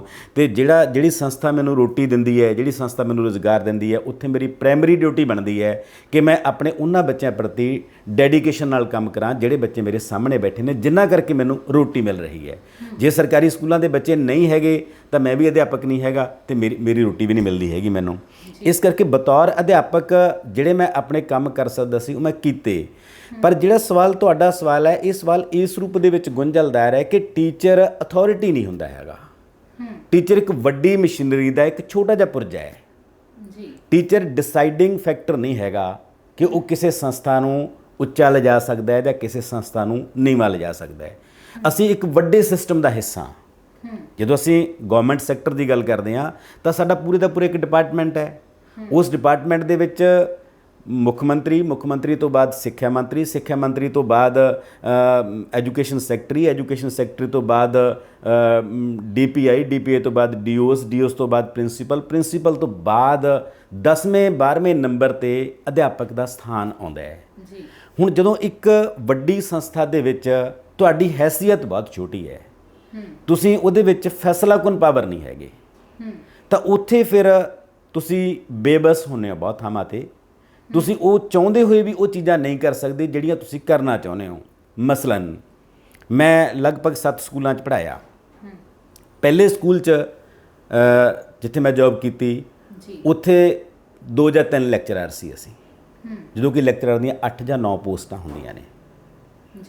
ਉਸ ਤੋਂ ਬਾਅਦ ਮੈਂ ਪੰਜਾਬ ਦੇ ਉਸ ਸਕੂਲ 'ਚ ਪੜ੍ਹਾਇਆ ਜਿਹਨੂੰ ਪੰਜਾਬ ਦਾ ਕਾਲੇ ਪਾਣੀ ਕਿਹਾ ਜਾਂਦਾ ਹੈ। ਮਾਨਸਾ ਜ਼ਿਲ੍ਹੇ ਦਾ ਸਭ ਤੋਂ ਅਖੀਰਲਾ ਸਟੇਸ਼ਨ ਰਿਆਉਂਦ ਕਲਾਂ। ਮੇਰਾ ਪਿੰਡ ਹਰਿਆਣੇ 'ਚ ਹੈ, ਮੇਰਾ ਹਰਿਆਣੇ ਦਾ ਪਹਿਲਾ ਪਿੰਡ ਹੈ ਤੇ ਜਿੱਥੇ ਮੈਂ ਪੜ੍ਹਾਇਆ ਉਹ ਪੰਜਾਬ ਦਾ ਆਖਰੀ ਪਿੰਡ ਹੈ। ਸਾਡੇ 2 ਪਿੰਡਾਂ ਦੇ ਖੇਤ ਮਿਲਦੇ ਨੇ ਆਪਸ ਦੇ ਵਿੱਚ। ਉਸ ਸਕੂਲ ਨੂੰ ਪੰਜਾਬ ਦਾ ਕਾਲੇ ਪਾਣੀ ਕਿਹਾ ਜਾਂਦਾ ਹੈ। ਕਾਲੇ ਪਾਣੀ ਇਸ ਰੂਪ 'ਚ ਕਿਹਾ ਜਾਂਦਾ ਕਿ ਉਸ ਸਕੂਲ ਦੇ ਵਿੱਚ ਕਦੇ ਵੀ ਕੋਈ ਟੀਚਰ ਨਹੀਂ ਜਾਂਦਾ ਹੈਗਾ। ਉੱਥੇ ਜਿਹੜੇ AD ਗਰਾਊਂਡ 'ਤੇ ਸ਼ਿਕਾਇਤੀ ਆਧਾਰ 'ਤੇ ਜਿਹੜੀਆਂ ਪੰਜਾਬ ਦੇ ਵਿੱਚ ਬਦਲੀਆਂ ਹੁੰਦੀਆਂ ਨੇ, ਮੰਨ ਲਓ ਫਿਰੋਜ਼ਪੁਰ ਤੋਂ ਕਿਸੇ ਟੀਚਰ ਦੀ ਬਦਲੀ ਕਰਨੀ ਹੈ, ਉਹਨੂੰ ਭੇਜ ਦਿਓ ਜੀ ਰਿਆਉਂਦ ਕਲਾਂ। ਲੁਧਿਆਣਾ ਤੋਂ ਕਿਸੇ ਟੀਚਰ ਦੀ ਬਦਲੀ ਕਰਨੀ ਹੈ ਸ਼ਿਕਾਇਤ ਦੇ ਆਧਾਰ 'ਤੇ, ਕੋਈ ਸ਼ਰਾਬੀ ਕਬਾਬੀ ਹੈ, ਕੋਈ ਰੇਪਿਸਟ ਹੈ, ਕੋਈ ਪੋਲੀਟੀਕਲ ਬਦਲੀ ਹੈ, ਕੋਈ ਕੁਛ ਵੀ ਹੈ, ਉਹਨੂੰ ਭੇਜ ਦਿਓ ਜੀ ਰਿਆਉਂਦ ਕਲਾਂ। ਉਹ ਸੈਕੰਡਰੀ ਸਕੂਲ ਸੀ। ਉਸ ਸੈਕੰਡਰੀ ਸਕੂਲ ਦੇ ਵਿੱਚ 3 ਜਾਂ 4 ਟੀਚਰ ਹੁੰਦੇ ਸੀ, ਸਾਰੇ AD ਗਰਾਊਂਡ ਵਾਲੇ ਹੁੰਦੇ ਸੀ। ਹੁਣ ਤੁਸੀਂ ਸੋਚੋ ਕਿ ਉਸ ਲੋਕੇਸ਼ਨ ਦੇ ਲੋਕ ਉਸ ਸਕੂਲ 'ਚ ਬੱਚੇ ਪੜ੍ਹਾਉਣ ਦਾ ਫੈਸਲਾ ਕਿਵੇਂ ਕਰ ਲੈਣਗੇ। ਜਿੱਥੇ ਟੀਚਰ ਹੀ 3-4 ਨੇ ਸੈਕੰਡਰੀ ਸਕੂਲ ਦੇ ਵਿੱਚ। ਚਲੋ ਉੱਥੇ ਮੈਂ ਗਿਆ, ਮੈਂ ਆਪਣੇ ਲੈਵਲ 'ਤੇ 5 ਟੀਚਰਾਂ ਦੀਆਂ ਬਦਲੀਆਂ ਆਪਣੇ ਨਾਲ ਕਰਾ ਕੇ ਲੈ ਕੇ ਗਿਆ ਤੇ ਅਸੀਂ ਉਸ ਸਕੂਲ ਦੇ ਮਾਹੌਲ ਨੂੰ ਚੱਕਣ ਦੀ ਕੋਸ਼ਿਸ਼ ਕੀਤੀ। ਉੱਥੇ ਮੈਂ 24 ਆਵਰਸ ਕੰਮ ਕੀਤਾ। ਉੱਥੇ ਮੈਂ ਤੁਸੀਂ ਇਮੈਜਿਨ ਕਰੋ ਕਿ ਮੇਰੀ ਪੋਸਟ ਸੀ ਹਿੰਦੀ ਮਾਸਟਰ ਤੇ ਜਿਹੜਾ ਮਾਸਟਰ ਕਾਡਰ ਹੈ ਉਹ ਬਹੁਤ ਜੂਨੀਅਰ ਕਾਡਰ ਹੁੰਦਾ ਹੈ। ਮਾਸਟਰ ਕਾਡਰ ਤੋਂ ਉੱਪਰ ਸਕੂਲ 'ਚ ਲੈਕਚਰਰ ਕਾਡਰ ਹੁੰਦਾ ਹੈ, ਲੈਕਚਰਰ ਕਾਡਰ ਤੋਂ ਉੱਪਰ ਪ੍ਰਿੰਸੀਪਲ ਹੁੰਦਾ ਹੈ। ਉੱਥੇ ਇੱਕ ਵੀ ਲੈਕਚਰਰ ਨਹੀਂ ਸੀ, ਪ੍ਰਿੰਸੀਪਲ ਦੀ ਪੋਸਟ ਖਾਲੀ ਸੀ। 5 ਸਾਲ ਮੈਂ ਮਾਸਟਰ ਕਾਡਰ 'ਚ ਹੁੰਦੇ ਹੋਏ ਸਕੂਲ ਦਾ ਪ੍ਰਿੰਸੀਪਲ ਦੇ ਤੌਰ 'ਤੇ ਕੰਮ ਕੀਤਾ। ਜਿਹੜੇ ਸਕੂਲ 'ਚ ਕੋਈ ਪ੍ਰਿੰਸੀਪਲ ਨਹੀਂ ਹੈਗਾ, ਜਿਹੜੇ ਸਕੂਲ ਦੇ ਵਿੱਚ 8 ਦੇ 8 ਲੈਕਚਰਾਂ ਦੀਆਂ ਪੋਸਟਾਂ ਖਾਲੀ ਨੇ, ਇੱਕ 3 ਨੰਬਰ ਵਾਲਾ ਬੰਦਾ ਟੈਂਪਰੇਰੀ ਤੌਰ 'ਤੇ ਇੱਕ ਜੌਬ ਕਰ ਰਿਹਾ ਹੈ, ਉਹਦੀ ਸ਼ਿੱਦਤ ਤਾਂ ਹੋ ਸਕਦੀ ਹੈ ਕਿ ਉਹ 24 ਆਵਰਸ ਕੰਮ ਕਰੇ ਜੇ ਉਹਦੀ ਮੋਰੈਲਿਟੀ ਮੰਨਦੀ ਹੈ, ਜੇ ਉਹਦਾ ਦਿਲ ਮੰਨਦਾ ਹੈ। ਅਦਰਵਾਈਜ਼ ਉੱਥੇ ਇੱਕ ਬੰਦਾ ਕੀ ਕੰਮ ਕਰ ਲਊਗਾ। ਉੱਥੋਂ ਦੇ ਚਾਹੇ ਲੈਂਡਲॉर्ड ਬੰਦੇ ਨੇ ਚਾਹੇ ਟੀਚਰ ਨੇ, ਉਹ ਕਿਉਂ ਫੈਸਲਾ ਕਰਨਗੇ ਆਪਣੇ ਬੱਚੇ ਨੂੰ ਬਤੌਰ ਮਾਪਿਓ ਸਕੂਲ 'ਚ ਲੈ ਕੇ ਆਉਣ ਦਾ? ਇਹ ਇੱਕ ਵੱਡਾ ਸਵਾਲ ਹੈ। ਉਸ ਤੋਂ ਬਾਅਦ ਫਿਰ ਮੈਂ ਝੁਨੀਰ ਸਕੂਲ 'ਚ ਕੰਮ ਕੀਤਾ। ਉੱਥੇ 300 ਬੱਚਾ ਸੀ +1 2 ਦੇ ਵਿੱਚ ਜੀ। ਇੱਕੋ ਹੀ ਬੰਦਾ ਸੀ ਮੈਂ ਇੰਗਲਿਸ਼ ਦਾ ਲੈਕਚਰਰ ਉੱਥੇ। 300 ਬੰਦਿਆਂ ਤੇ ਇੱਕ ਲੈਕਚਰਰ ਤੇ ਮੈਂ ਹੀ ਸਕੂਲ ਦਾ ਇੰਚਾਰਜ ਪ੍ਰਿੰਸੀਪਲ। 300 ਬੱਚਿਆਂ ਤੇ ਸਿਰਫ ਇੱਕ ਅਧਿਆਪਕ ਸੀ, ਇੱਕ ਲੈਕਚਰਰ ਸੀ, ਮੈਂ ਇਕੱਲਾ ਹੀ ਜੀ। ਬਾਕੀ ਸਾਰੇ ਅਸੀਂ ਹੇਠੋਂ ਮਾਸਟਰ ਕਾਡਰ ਵਾਲਿਆਂ ਨੂੰ ਮਜਬੂਰੀ 'ਚ ਜਾਂ ਕਿਸੇ ਲੋਕੇਸ਼ਨ ਦੇ ਵਿੱਚੋਂ ਪੀਟੀ ਵਾਲਾ ਟੀਚਰ ਲੈ ਕੇ ਅਸੀਂ ਉੱਥੇ ਪੜ੍ਹਾਉਂਦੇ ਸੀ। ਫਿਰ ਮੈਂ ਉਦੋਂ ਬਾਅਦ ਕਪਿਆਲ ਸਕੂਲ ਦੇ ਵਿੱਚ ਆਇਆ, ਸੰਗਰੂਰ ਜ਼ਿਲ੍ਹੇ ਦਾ ਸਕੂਲ ਹੈ, ਉੱਥੇ ਵੀ ਇੱਕੋ ਹੀ ਲੈਕਚਰਰ ਸੀ ਮੈਂ ਜੀ। ਮੇਰੇ ਕੋਲ ਹੀ ਪਾਵਰਾਂ ਰਹੀਆਂ ਸਕੂਲ ਦੀਆਂ। ਪ੍ਰਿੰਸੀਪਲ ਦਾ ਕੰਮ ਵੀ ਮੈਂ ਕਰ ਰਿਹਾ ਸੀ, ਲੈਕਚਰਰ ਦਾ ਕੰਮ ਵੀ ਮੈਂ ਕਰ ਰਿਹਾ ਸੀ। ਈਵਨ ਹੁਣ ਜਿਹੜੇ ਸਕੂਲ ਦੇ ਵਿੱਚ ਆ, ਮੈਂ ਲੇਟੈਸਟ ਜਿਹੜੇ ਸਕੂਲ ਦੇ ਵਿੱਚ ਆ, ਇੱਥੇ 7 ਪੋਸਟਾਂ ਦੇ ਵਿੱਚੋਂ ਸਿਰਫ 4 ਲੈਕਚਰਰ ਕੰਮ ਕਰਦੇ ਨੇ। ਮੰਨ ਲਓ ਮੈਂ ਬੱਚੇ ਦਾ ਮਾਂ-ਬਾਪ ਹਾਂ, ਮੇਰਾ ਬੱਚਾ, ਮੈਂ ਬੱਚੇ ਨੂੰ +1 ਦੇ ਵਿੱਚ ਪੜ੍ਹਾਉਣਾ ਹੈ, ਮੈਂ ਬੱਚੇ ਨੂੰ ਸਾਇੰਸ ਸਟਰੀਮ 'ਚ ਪੜ੍ਹਾਉਣਾ ਚਾਹੁੰਦਾ। ਮੇਰੀ ਲੋਕੇਸ਼ਨ 'ਚ ਕੋਈ ਸਰਕਾਰੀ ਸਕੂਲ ਨਹੀਂ ਜਿੱਥੇ ਸਾਇੰਸ ਸਟਰੀਮ ਚੱਲਦੀ ਹੋਵੇ। ਮੈਂ ਆਪਣੇ ਬੱਚੇ ਨੂੰ ਡਿਫੈਂਸ ਸਟੱਡੀ ਕਰਾਉਣਾ ਚਾਹੁੰਦਾ, ਮੈਂ ਆਪਣੇ ਬੱਚੇ ਨੂੰ ਸਾਈਕੋਲੋਜੀ ਸਬਜੈਕਟ ਦੇਣਾ ਚਾਹੁੰਦਾ, ਮੈਂ ਆਪਣੇ ਬੱਚੇ ਨੂੰ ਇਕਨੋਮਿਕਸ ਮੈਥ ਦਾ ਕੰਬੀਨੇਸ਼ਨ ਦੇਣਾ ਚਾਹੁੰਦਾ। ਜੇ ਮੈਨੂੰ ਕੋਈ ਸਰਕਾਰੀ ਸਕੂਲ ਪ੍ਰੋਵਾਈਡ ਕਰੂਗਾ ਮੈਂ ਤਾਂ ਹੀ ਉੱਥੇ ਆਪਣਾ ਬੱਚਾ ਲਾਊਂਗਾ ਨਾ। ਹੁਣ ਬਤੌਰ ਅਧਿਆਪਕ ਮੈਂ ਕੋਈ ਅਪਾਇੰਟਿੰਗ ਅਥਾਰਟੀ ਨਹੀਂ ਕਿ ਮੈਂ ਟੀਚਰ ਰੱਖ ਲਊਂਗਾ। ਹੁਣ ਇੱਕ ਥਾਂ 'ਤੇ ਇੱਕ ਟੀਚਰ ਦੀ ਬਦਲੀ ਹੋ ਗਈ, ਉੱਥੇ ਇਹ ਹੋ ਸਕਦਾ ਕਿ 2 ਸਾਲ ਉਹ ਪੋਸਟ ਖਾਲੀ ਰਹੇ ਉੱਥੇ ਮੈਂ ਬਤੌਰ ਟੀਚਰ ਜੇ ਮੈਂ ਬੱਚਾ ਪੜ੍ਹਾਊਂਗਾ, ਮੈਂ ਤਾਂ ਚਾਹੂੰਗਾ ਕਿ ਮੇਰੇ ਬੱਚੇ ਦਾ ਕੋਈ ਪੀੜ ਖਾਲੀ ਨਾ ਰਹੇ। ਪਰ ਜਿੱਥੇ 2 ਸਾਲ ਉੱਥੇ ਟੀਚਰ ਹੀ ਨਹੀਂ ਆਇਆ, ਉੱਥੇ ਮੈਂ ਆਪਣੇ ਬੱਚੇ ਨੂੰ ਕਿਉਂ ਪੜ੍ਹਾਊਂਗਾ? ਜਿਹੜੇ ਸਕੂਲਾਂ ਦੇ ਵਿੱਚ ਪੀਐਨ ਤੱਕ ਨਹੀਂ ਹੁੰਦੇ, ਜਿਹੜੇ ਸਕੂਲਾਂ ਦੇ ਵਿੱਚ ਸਫਾਈ ਸੇਵਕ ਤੱਕ ਨਹੀਂ ਹੁੰਦੇ ਹੈਗੇ, ਜਿਹੜੇ ਸਕੂਲਾਂ ਦੇ ਵਿੱਚ ਹੈਡਸ ਦੀਆਂ ਪੋਸਟਾਂ ਲੰਮੇ ਸਮੇਂ ਤੋਂ ਖਾਲੀ ਪਈਆਂ ਹੋਣ, ਜਿਹੜੇ ਸਕੂਲ ਦੇ ਵਿੱਚ ਲੈਕਚਰਰਾਂ ਦੀਆਂ ਪੋਸਟਾਂ ਖਾਲੀ ਪਈਆਂ ਹੋਣ, ਜਿਹੜੇ ਸਕੂਲ ਦੇ ਵਿੱਚ ਅਧਿਆਪਕਾਂ ਤੋਂ ਲੱਖਾਂ ਹਜ਼ਾਰਾਂ ਗੈਰ ਵਿਦਿਅਕ ਕੰਮ ਲਏ ਜਾਂਦੇ ਹੋਣ, ਜਿਹੜੇ ਸਕੂਲਾਂ ਦਾ ਪ੍ਰੋਪਰ ਕੈਲੰਡਰ ਹੀ ਨਾ ਬਣ ਸਕਿਆ ਹੋਵੇ ਅਜੇ ਤੱਕ, ਉਹਨਾਂ ਸਕੂਲਾਂ ਦੇ ਵਿੱਚ ਬਤੌਰ ਮਾਂ-ਬਾਪ ਜੇ ਮੇਰੀ ਸਮਰੱਥਾ ਹੈਗੀ ਹੈ ਉਸ ਤੋਂ ਬਿਹਤਰ ਸਕੂਲ 'ਚ ਪੜ੍ਹਾਉਣ ਦੀ, ਤਾਂ ਮੈਂ ਇਹ ਫੈਸਲਾ ਕਰੂੰਗਾ ਕਿ ਮੈਂ ਆਪਣੇ ਬੱਚੇ ਨੂੰ ਉੱਥੋਂ ਪੜ੍ਹਾਵਾਂ। ਇੱਕ ਟੀਚਰ ਦੇ ਤੌਰ 'ਤੇ ਮੇਰੇ ਫਰਜ਼ ਬਣਦਾ ਹੈ ਕਿ ਮੈਂ ਜਿੰਨਾ ਕਰ ਸਕਦਾ ਮੈਂ ਓਨਾ ਕਰਾਂ, ਪਰ ਮੈਂ ਜਿੰਨਾ ਕਰ ਸਕਦਾ ਓਨਾ ਹੀ ਕਰ ਸਕਦਾ। ਮੈਂ 18 ਬੰਦਿਆਂ ਦਾ ਕੰਮ ਨਹੀਂ ਕਰ ਸਕਦਾ ਹੈਗਾ। ਸੋ ਉੱਥੇ ਟੀਚਰ ਹੈਲਪਲੈਸ ਹੈ। ਟੀਚਰ ਉਸ ਵੱਡੀ ਮਸ਼ੀਨਰੀ ਦਾ ਇੱਕ ਨਿੱਕਾ ਜਿਹਾ ਪੁਰਜਾ ਹੈ ਜਿਹਦੀ ਆਪਣੀ ਮਰਜ਼ੀ ਕੋਈ ਨਹੀਂ ਹੈਗੀ, ਜਿਹਨੂੰ ਹੈੱਡ ਆਪਣੀ ਮਰਜ਼ੀ ਨਾਲ ਚਲਾਊਗਾ, ਜਿਹਨੂੰ ਉੱਪਰਲਾ ਸਿਸਟਮ ਆਪਣੀ ਮਰਜ਼ੀ ਨਾਲ ਚਲਾਊਗਾ। ਇਲੈਕਸ਼ਨ ਆ ਗਏ, ਸਰਕਾਰ ਨੇ ਧੱਕ ਦੇਣਾ ਹੈ। ਕਿਸੇ ਪ੍ਰਾਈਵੇਟ ਸਕੂਲ ਦੇ ਟੀਚਰ ਦੀ ਡਿਊਟੀ ਨਹੀਂ ਲੱਗਦੀ ਹੈਗੀ, ਕਿਸੇ ਪ੍ਰਾਈਵੇਟ ਸਕੂਲ ਦੇ ਬੱਚੇ ਦੀ ਪੜ੍ਹਾਈ ਖਰਾਬ ਨਹੀਂ ਹੁੰਦੀ ਇਲੈਕਸ਼ਨਾਂ ਵਾਲੇ ਦਿਨਾਂ ਦੇ ਵਿੱਚ, ਇਕੱਲੀ ਸਰਕਾਰੀ ਸਕੂਲ ਦੇ ਬੱਚਿਆਂ ਦੀ ਪੜ੍ਹਾਈ ਖਰਾਬ ਹੁੰਦੀ ਹੈ। ਵੋਟਾਂ ਦੀ ਸੁਧਾਈ ਕਰਨੀ ਹੈ, ਟੀਚਰ ਨੂੰ ਭੇਜਤਾ ਜਾਊਗਾ। ਮਿਡ ਡੇ ਮੀਲ ਕਰਨਾ ਹੈ, ਟੀਚਰ ਸਾਂਭੂਗਾ। ਸਕੂਲ ਦੇ ਵਿੱਚ ਕੋਈ ਵੀ ਹੋਰ ਗੈਰ ਵਿਦਿਅਕ ਕੰਮ ਕਰਨਾ ਹੈ, ਟੀਚਰ ਕਰੂਗਾ। ਟੀਚਰ ਦਾ ਕੰਮ ਸਿਰਫ ਤੇ ਸਿਰਫ ਕਲਾਸਰੂਮ ਟੀਚਿੰਗ ਹੈ। ਬੱਚੇ ਦੇ ਐਗਜ਼ਾਮ ਕੰਡਕਟ ਕਰਨੇ ਨੇ, ਬੱਚੇ ਦੇ ਪੇਪਰ ਚੈੱਕ ਕਰਨੇ ਨੇ, ਬੱਚੇ ਦੀਆਂ ਜਿਹੜੀਆਂ ਛੁਪੀਆਂ ਹੋਈਆਂ ਯੋਗਤਾਵਾਂ ਨੇ ਉਹਨਾਂ ਨੂੰ ਬਾਹਰ ਕੱਢਣਾ ਹੈ। ਸਾਰੇ ਕ੍ਰੀਏਟਿਵ ਕੰਮ ਟੀਚਰ ਨੇ ਕਰਨੇ ਹੁੰਦੇ ਨੇ, ਪਰ ਟੀਚਰ ਨੂੰ ਕ੍ਰੀਏਟਿਵ ਕੰਮ ਤਾਂ ਕੰਮ ਕਰਨ ਦਿੱਤਾ ਹੀ ਨਹੀਂ ਜਾ ਰਿਹਾ ਹੈਗਾ। ਸੋ ਜਦੋਂ ਅਸੀਂ ਇੱਕ ਭਾਵਕ ਤੌਰ 'ਤੇ ਮਤਲਬ ਇਹ ਸੋਚਦੇ ਹੁੰਦੇ ਹਾਂ ਕਿ ਟੀਚਰ ਆਪਣਾ ਬੱਚਾ ਕਿਉਂ ਨਹੀਂ ਪੜ੍ਹਾਉਂਦਾ ਹੈਗਾ, ਟੀਚਰ ਆਪਣਾ ਬੱਚਾ ਬਤੌਰ ਮਾਂ-ਬਾਪ ਉੱਥੇ ਪੜ੍ਹਾਊਗਾ ਜਿੱਥੇ ਉਹਦੀ ਜੇਬ ਅਲਾਓ ਕਰਦੀ ਹੈ ਤੇ ਉਹਦੇ ਬੱਚੇ ਨੂੰ ਬਿਹਤਰ ਸਹੂਲਤਾਂ ਮਿਲਦੀਆਂ ਨੇ ਜੀ। ਜਿਹੜੇ ਸਿਸਟਮ 'ਚ ਉਹ ਪੜ੍ਹਾ ਰਿਹਾ ਹੈ ਉੱਥੇ ਉਹ ਡਿਸਾਈਡਿੰਗ ਫੈਕਟਰ ਨਹੀਂ ਹੈਗਾ, ਉੱਥੇ ਉਹਦੇ ਕੋਲ ਫੈਸਲਾ ਕੁਨ ਤਾਕਤ ਕੋਈ ਨਹੀਂ ਹੈਗੀ। ਉਹ ਆਪਣੀ ਮਰਜ਼ੀ ਨਾਲ ਕੋਈ ਪੋਸਟ ਨਹੀਂ ਭਰ ਸਕਦਾ ਹੈਗਾ, ਆਪਣੀ ਮਰਜ਼ੀ ਨਾਲ ਕੋਈ ਸਬਜੈਕਟ ਨਹੀਂ ਦਵਾ ਸਕਦਾ ਹੈਗਾ। ਉਹ ਉੱਥੇ ਕਿਉਂ ਫੈਸਲਾ ਕਰੂਗਾ ਬਤੌਰ ਇੱਕ ਮਾਂ-ਬਾਪ ਦੇ ਤੌਰ 'ਤੇ ਆਪਣੇ ਬੱਚੇ ਨੂੰ ਪੜ੍ਹਾਉਣ ਦਾ? ਮੈਂ ਇੱਕ ਟੀਚਰ ਦੇ ਤੌਰ 'ਤੇ ਆਪਣਾ ਕੰਮ ਕਰ ਸਕਦਾ ਨਾ। ਮੈਂ ਅੱਜ ਇੰਗਲਿਸ਼ ਲੈਕਚਰਰ ਹਾਂ, ਮੈਂ ਇੰਗਲਿਸ਼ ਪੜ੍ਹਾ ਦੂੰਗਾ। ਮੇਰਾ ਬੱਚਾ ਪੈਰਲਲ ਹਿਸਟਰੀ ਲੈਣਾ ਚਾਹੁੰਦਾ ਹੈ, ਹਿਸਟਰੀ ਦਾ ਟੀਚਰ ਅੱਜ ਹੈਗਾ, ਕੱਲ੍ਹ ਨੂੰ ਬਦਲੀ ਕਰਾ ਕੇ ਚਲਾ ਗਿਆ। ਮੇਰੇ ਸਕੂਲ ਦੇ ਵਿੱਚ ਇਕਨੋਮਿਕਸ ਲੈਕਚਰਰ ਸੀ, ਜਦੋਂ ਇਕਨੋਮਿਕਸ ਲੈਕਚਰਰ ਬਦਲੀ ਕਰਾ ਗਿਆ ਉਦੋਂ ਬਾਅਦ ਇਕਨੋਮਿਕਸ ਦਾ ਲੈਕਚਰਰ ਨਹੀਂ ਆਇਆ। ਮੇਰੇ ਸਕੂਲ ਦੇ ਵਿੱਚ ਫਿਜ਼ੀਕਲ ਐਜੂਕੇਸ਼ਨ ਦਾ ਲੈਕਚਰਰ ਸੀ, ਜਦੋਂ ਫਿਜ਼ੀਕਲ ਐਜੂਕੇਸ਼ਨ ਦੀ ਬਦਲੀ ਹੋ ਗਈ ਪੋਸਟ ਹੀ ਚੱਕਤੀ ਉਸ ਸਕੂਲ ਦੇ ਵਿੱਚੋਂ। ਮੇਰੇ ਸਕੂਲ ਦੇ ਵਿੱਚ ਜੋਗ੍ਰਾਫੀ ਦੀ ਪੋਸਟ ਸੀ, ਹੁਣ ਜੋਗ੍ਰਾਫੀ ਦੀ ਪੋਸਟ ਵੀ ਨਹੀਂ ਹੈਗੀ। 4 ਬੰਦੇ ਜਿਨ੍ਹਾਂ ਦੇ ਵਿੱਚੋਂ 2 ਸਬਜੈਕਟ ਕੰਪਲਸਰੀ ਨੇ, ਇੰਗਲਿਸ਼ ਤੇ ਪੰਜਾਬੀ, ਉਹ ਤਾਂ ਲੈਣੇ ਹੀ ਲੈਣੇ ਨੇ। ਉਸ ਤੋਂ ਬਾਅਦ 2 ਸਬਜੈਕਟਾਂ ਦੀ ਚੁਆਇਸ ਹੈ ਸਿਰਫ, ਉਹ ਵੀ ਚੁਆਇਸ ਨਹੀਂ, ਉਹ ਵੀ ਉਹੀ ਲੈਣੇ ਪੈਣਗੇ ਮਤਲਬ। ਜਦੋਂ ਕਿ ਆਰਟਸ ਸਟਰੀਮ ਦੇ ਵਿੱਚ 60 ਸਬਜੈਕਟ ਨੇ ਜੀ। 60 ਦੇ ਵਿੱਚੋਂ ਬਤੌਰ ਮਾਂ-ਬਾਪ ਤਾਂ ਮੈਂ ਤਾਂ ਆਪਣੀ ਮਰਜ਼ੀ ਦੀ ਗੁਰੂ, ਮੇਰਾ ਬੱਚਾ ਮਿਊਜ਼ਿਕ ਲੈਣਾ ਚਾਹੁੰਦਾ ਹੈ, ਮੇਰਾ ਬੱਚਾ ਡਾਂਸ ਲੈਣਾ ਚਾਹੁੰਦਾ ਹੈ, ਮੇਰਾ ਬੱਚਾ ਥੀਏਟਰ ਲੈਣਾ ਚਾਹੁੰਦਾ ਹੈ। ਬਤੌਰ ਮਾਂ-ਬਾਪ ਤਾਂ ਮੈਂ ਇਹੀ ਚਾਹੂੰਗਾ ਨਾ ਕਿ ਮੇਰਾ ਬੱਚਾ ਡਾਂਸ ਲਵੇ, ਜਿਹਦਾ ਡਾਂਸ ਦੇ ਵਿੱਚ ਇੰਟਰਸਟ ਹੈ। ਡਾਂਸ ਵਾਲੇ ਬੱਚੇ ਨੂੰ ਪੋਲੀਟੀਕਲ ਸਾਇੰਸ ਕਿਉਂ ਪੜ੍ਹਾਵਾਂ ਮੈਂ ਜੀ? ਸੋ ਇਹ ਚੀਜ਼ਾਂ ਜਿਹੜੀਆਂ ਜਿੰਨੀ ਦੇਰ ਤੱਕ ਸਾਡੇ ਸਕੂਲ ਅਪਡੇਟ ਨਹੀਂ ਹੁੰਦੇ ਹੈਗੇ, ਜਿੰਨੀ ਦੇਰ ਤੱਕ ਸਰਕਾਰਾਂ ਇਸ ਸਿਸਟਮ ਵੱਲ ਉਵੇਂ ਧਿਆਨ ਨਹੀਂ ਦਿੰਦੀਆਂ ਹੈਗੀਆਂ, ਉਨੀ ਦੇਰ ਤੱਕ ਬਤੌਰ ਮਾਂ-ਬਾਪ ਚਾਹੇ ਉਹ ਅਧਿਆਪਕ ਹੈ, ਚਾਹੇ ਉਹ ਇੰਜੀਨੀਅਰ ਹੈ, ਚਾਹੇ ਉਹ ਡਾਕਟਰ ਹੈ, ਚਾਹੇ ਕੋਈ ਵੀ ਹੈ, ਚਾਹੇ ਕਾਮਨ ਮੈਨ ਹੈ, ਉਹਨੇ ਫੈਸਲਾ ਇਹ ਕਰਨਾ ਹੈ ਕਿ ਮੈਂ ਮੇਰੇ ਬੱਚੇ ਨੂੰ ਬਿਹਤਰ ਐਜੂਕੇਸ਼ਨ ਕਿੱਥੋਂ ਮਿਲ ਸਕਦੀ ਹੈ ਤੇ ਮੇਰੀ ਜੇਬ ਦੇ ਵਿੱਚ ਕਿੰਨੇ ਕੁ ਪੈਸੇ ਨੇ, ਮੈਂ ਆਪਣੇ ਬੱਚੇ ਦੀ ਫੀਸ ਦੇ ਸਕਦਾ ਕਿ ਨਹੀਂ ਦੇ ਸਕਦਾ ਹੈਗਾ ਜੀ। ਸੋ ਬਤੌਰ ਅਧਿਆਪਕ ਮੈਂ ਆਪਣਾ ਕੰਮ ਕਰ ਰਿਹਾ, ਪਰ ਉੱਥੇ ਮੈਂ ਆਲੇ ਨਾਲ ਨਹੀਂ ਹੈਗਾ, ਮੈਂ ਫੈਸਲਾ ਲੈਣ ਵਾਲੀ ਅਥਾਰਟੀ ਨਹੀਂ ਹੈਗਾ, ਮੈਂ ਉਹਦੇ ਵਿੱਚ ਆਪਦੇ ਪੱਧਰ ਤੇ ਕੋਈ ਚੇਂਜ ਨਹੀਂ ਕਰ ਸਕਦਾ ਹੈਗਾ। ਇਸ ਕਰਕੇ ਮੈਂ ਚਾਹੁੰਦਾ ਹੋਇਆ ਵੀ ਹੈਲਪਲੈਸ ਹਾਂ, ਮੈਂ ਬੇਬਸ ਹਾਂ ਕਿ ਮੈਂ ਆਪਣੇ ਬੱਚੇ ਨੂੰ ਉੱਥੇ ਬਿਹਤਰ ਐਜੂਕੇਸ਼ਨ ਨਹੀਂ ਦਿਵਾ ਸਕਦਾ ਹੈਗਾ ਜੀ। ਸਰ, ਇੱਕ ਪਾਸੇ ਸਰਕਾਰੀ ਸਕੂਲਾਂ ਦੇ ਵਿੱਚ ਅਧਿਆਪਕਾਂ ਦੀਆਂ ਪੋਸਟਾਂ ਖਾਲੀ ਪਈਆਂ ਨੇ ਜੀ, ਤੇ ਇੱਕ ਪਾਸੇ ਚਾਹੇ ਪੰਜਾਬ ਦੇ ਵਿੱਚ ਸਰਕਾਰ ਕਿਸੇ ਦੀ ਵੀ ਹੋਵੇ, ਪਰ ਅਧਿਆਪਕ ਜਿਹੜੇ ਨੇ ਸਾਡੇ ਉਹ ਧਰਨਿਆਂ ਤੇ ਹੁੰਦੇ ਨੇ ਜੀ, ਉਹਨਾਂ ਨੂੰ ਨੌਕਰੀਆਂ ਨਹੀਂ ਹੈਗੀਆਂ। ਕੱਚੇ ਮੁਲਾਜ਼ਮ ਜਿਹੜੇ ਨੇ ਸੰਘਰਸ਼ ਕਰ ਰਹੇ ਨੇ ਕਿ ਉਹਨਾਂ ਨੂੰ ਪੱਕਾ ਕੀਤਾ ਜਾਵੇ। ਹਾਲਾਂਕਿ ਸਰਕਾਰ ਨੇ ਕੁਝ ਫੈਸਲੇ ਲਏ ਵੀ ਨੇ, ਪਰ ਦੂਸਰੇ ਪਾਸੇ ਜਦੋਂ ਸਰਕਾਰੀ ਸਕੂਲਾਂ ਦੇ ਵਿੱਚ ਖਾਲੀ ਥਾਵਾਂ ਹੈਗੀਆਂ ਨੇ ਤਾਂ ਫਿਰ ਉਹਨਾਂ ਨੂੰ ਭਰਿਆ ਕਿਉਂ ਨਹੀਂ ਜਾਂਦਾ? ਦੇਖੋ, ਇਹ ਇੱਕ ਬਹੁਤ ਵੱਡਾ ਸਵਾਲ ਹੈ। ਇਹਦੇ ਵਿੱਚ ਸਰਕਾਰਾਂ ਦੀਆਂ ਨੀਤਾਂ ਤੇ ਸਰਕਾਰਾਂ ਦੀਆਂ ਨੀਤੀਆਂ ਜੀ, ਇਹ ਦੋਨੇ ਫੈਸਲਾਕੁਨ ਰੋਲ ਅਦਾ ਕਰਦੀਆਂ ਨੇ। ਇਸ ਵੇਲੇ ਜਦੋਂ ਦਾ ਕਾਰਪੋਰੇਟ ਸੈਕਟਰ ਦੁਨੀਆ ਦੇ ਵਿੱਚ ਆਇਆ, 1991 ਤੋਂ ਬਾਅਦ ਜਦੋਂ ਗਲੋਬਲਾਈਜੇਸ਼ਨ ਦਾ ਦੌਰ ਸ਼ੁਰੂ ਹੋਇਆ, ਜਦੋਂ ਸਰਕਾਰਾਂ ਦਾ ਸਾਰਾ ਧਿਆਨ ਇਸ ਗੱਲ ਤੇ ਫੋਕਸ ਹੋਇਆ ਕਿ ਜਿਹੜੇ ਸਰਕਾਰੀ ਮਹਿਕਮੇ ਨੇ ਇਹ ਬੋਝ ਨੇ ਸਰਕਾਰ ਤੇ, ਇਹ ਨਹੀਂ ਹੋਣੇ ਚਾਹੀਦੇ, ਇਹ ਸਰਕਾਰਾਂ ਦਾ ਕੰਮ ਨਹੀਂ ਹੈਗਾ। ਉਹ ਕਹਿੰਦੇ ਨੇ ਕਿ ਲੋਕਾਂ ਨੂੰ ਸਹੂਲਤਾਂ ਦੇਣਾ ਸਰਕਾਰਾਂ ਦਾ ਕੰਮ ਨਹੀਂ ਹੈਗਾ। ਸਾਡਾ ਸੰਵਿਧਾਨ ਵੈਲਫੇਅਰ ਸਟੇਟ ਦੀ ਗੱਲ ਕਰਦਾ ਹੈ ਜੀ, ਕਿ ਅਸੀਂ ਸਾਰੀਆਂ ਸਹੂਲਤਾਂ ਦੇਣੀਆਂ ਨੇ, ਪਰ 1991 ਤੋਂ ਬਾਅਦ ਜਿਹੜੀਆਂ ਪਾਲਿਸੀਆਂ ਆਈਆਂ ਉਹਦੇ ਵਿੱਚ ਇਹ ਆ ਗਿਆ ਕਿ ਸਰਕਾਰ ਨੇ ਸਿਰਫ ਮੈਨੇਜਮੈਂਟ ਕਰਨੀ ਹੈ, ਸਰਕਾਰ ਨੇ ਕਿਸੇ ਨੂੰ ਸਹੂਲਤਾਂ ਨਹੀਂ ਦੇਣੀਆਂ, ਸਹੂਲਤਾਂ ਦੇਣ ਦਾ ਸਾਰਾ ਕੰਮ ਪ੍ਰਾਈਵੇਟ ਸੈਕਟਰ ਨੂੰ ਦੇ ਦਿਓ ਜੀ। ਇਸ ਪਾਲਿਸੀ ਦੇ ਤਹਿਤ ਸੈਂਕੜੇ ਡਿਪਾਰਟਮੈਂਟ ਪ੍ਰਾਈਵੇਟ ਹੱਥਾਂ ਦੇ ਵਿੱਚ ਚਲੇ ਗਏ। ਸਰਕਾਰੀ ਸਕੂਲਾਂ ਦੇ ਪੈਰਲਲ ਪ੍ਰਾਈਵੇਟ ਸਕੂਲ ਡਿਵੈਲਪ ਹੋ ਗਏ, ਸਰਕਾਰੀ ਹਸਪਤਾਲਾਂ ਦੇ ਪੈਰਲਲ ਪ੍ਰਾਈਵੇਟ ਹਸਪਤਾਲ ਡਿਵੈਲਪ ਹੋ ਗਏ। ਈਵਨ ਰੇਲਵੇ ਤੱਕ ਨੂੰ ਮਤਲਬ ਪ੍ਰਾਈਵੇਟ ਕਰਨ ਦੀਆਂ ਕੋਸ਼ਿਸ਼ਾਂ ਇਸ ਵੇਲੇ ਜਾਰੀ ਨੇ, LIC ਤੱਕ ਨੂੰ ਪ੍ਰਾਈਵੇਟ ਕਰਨ ਦੀਆਂ ਕੋਸ਼ਿਸ਼ਾਂ ਜਾਰੀ ਨੇ।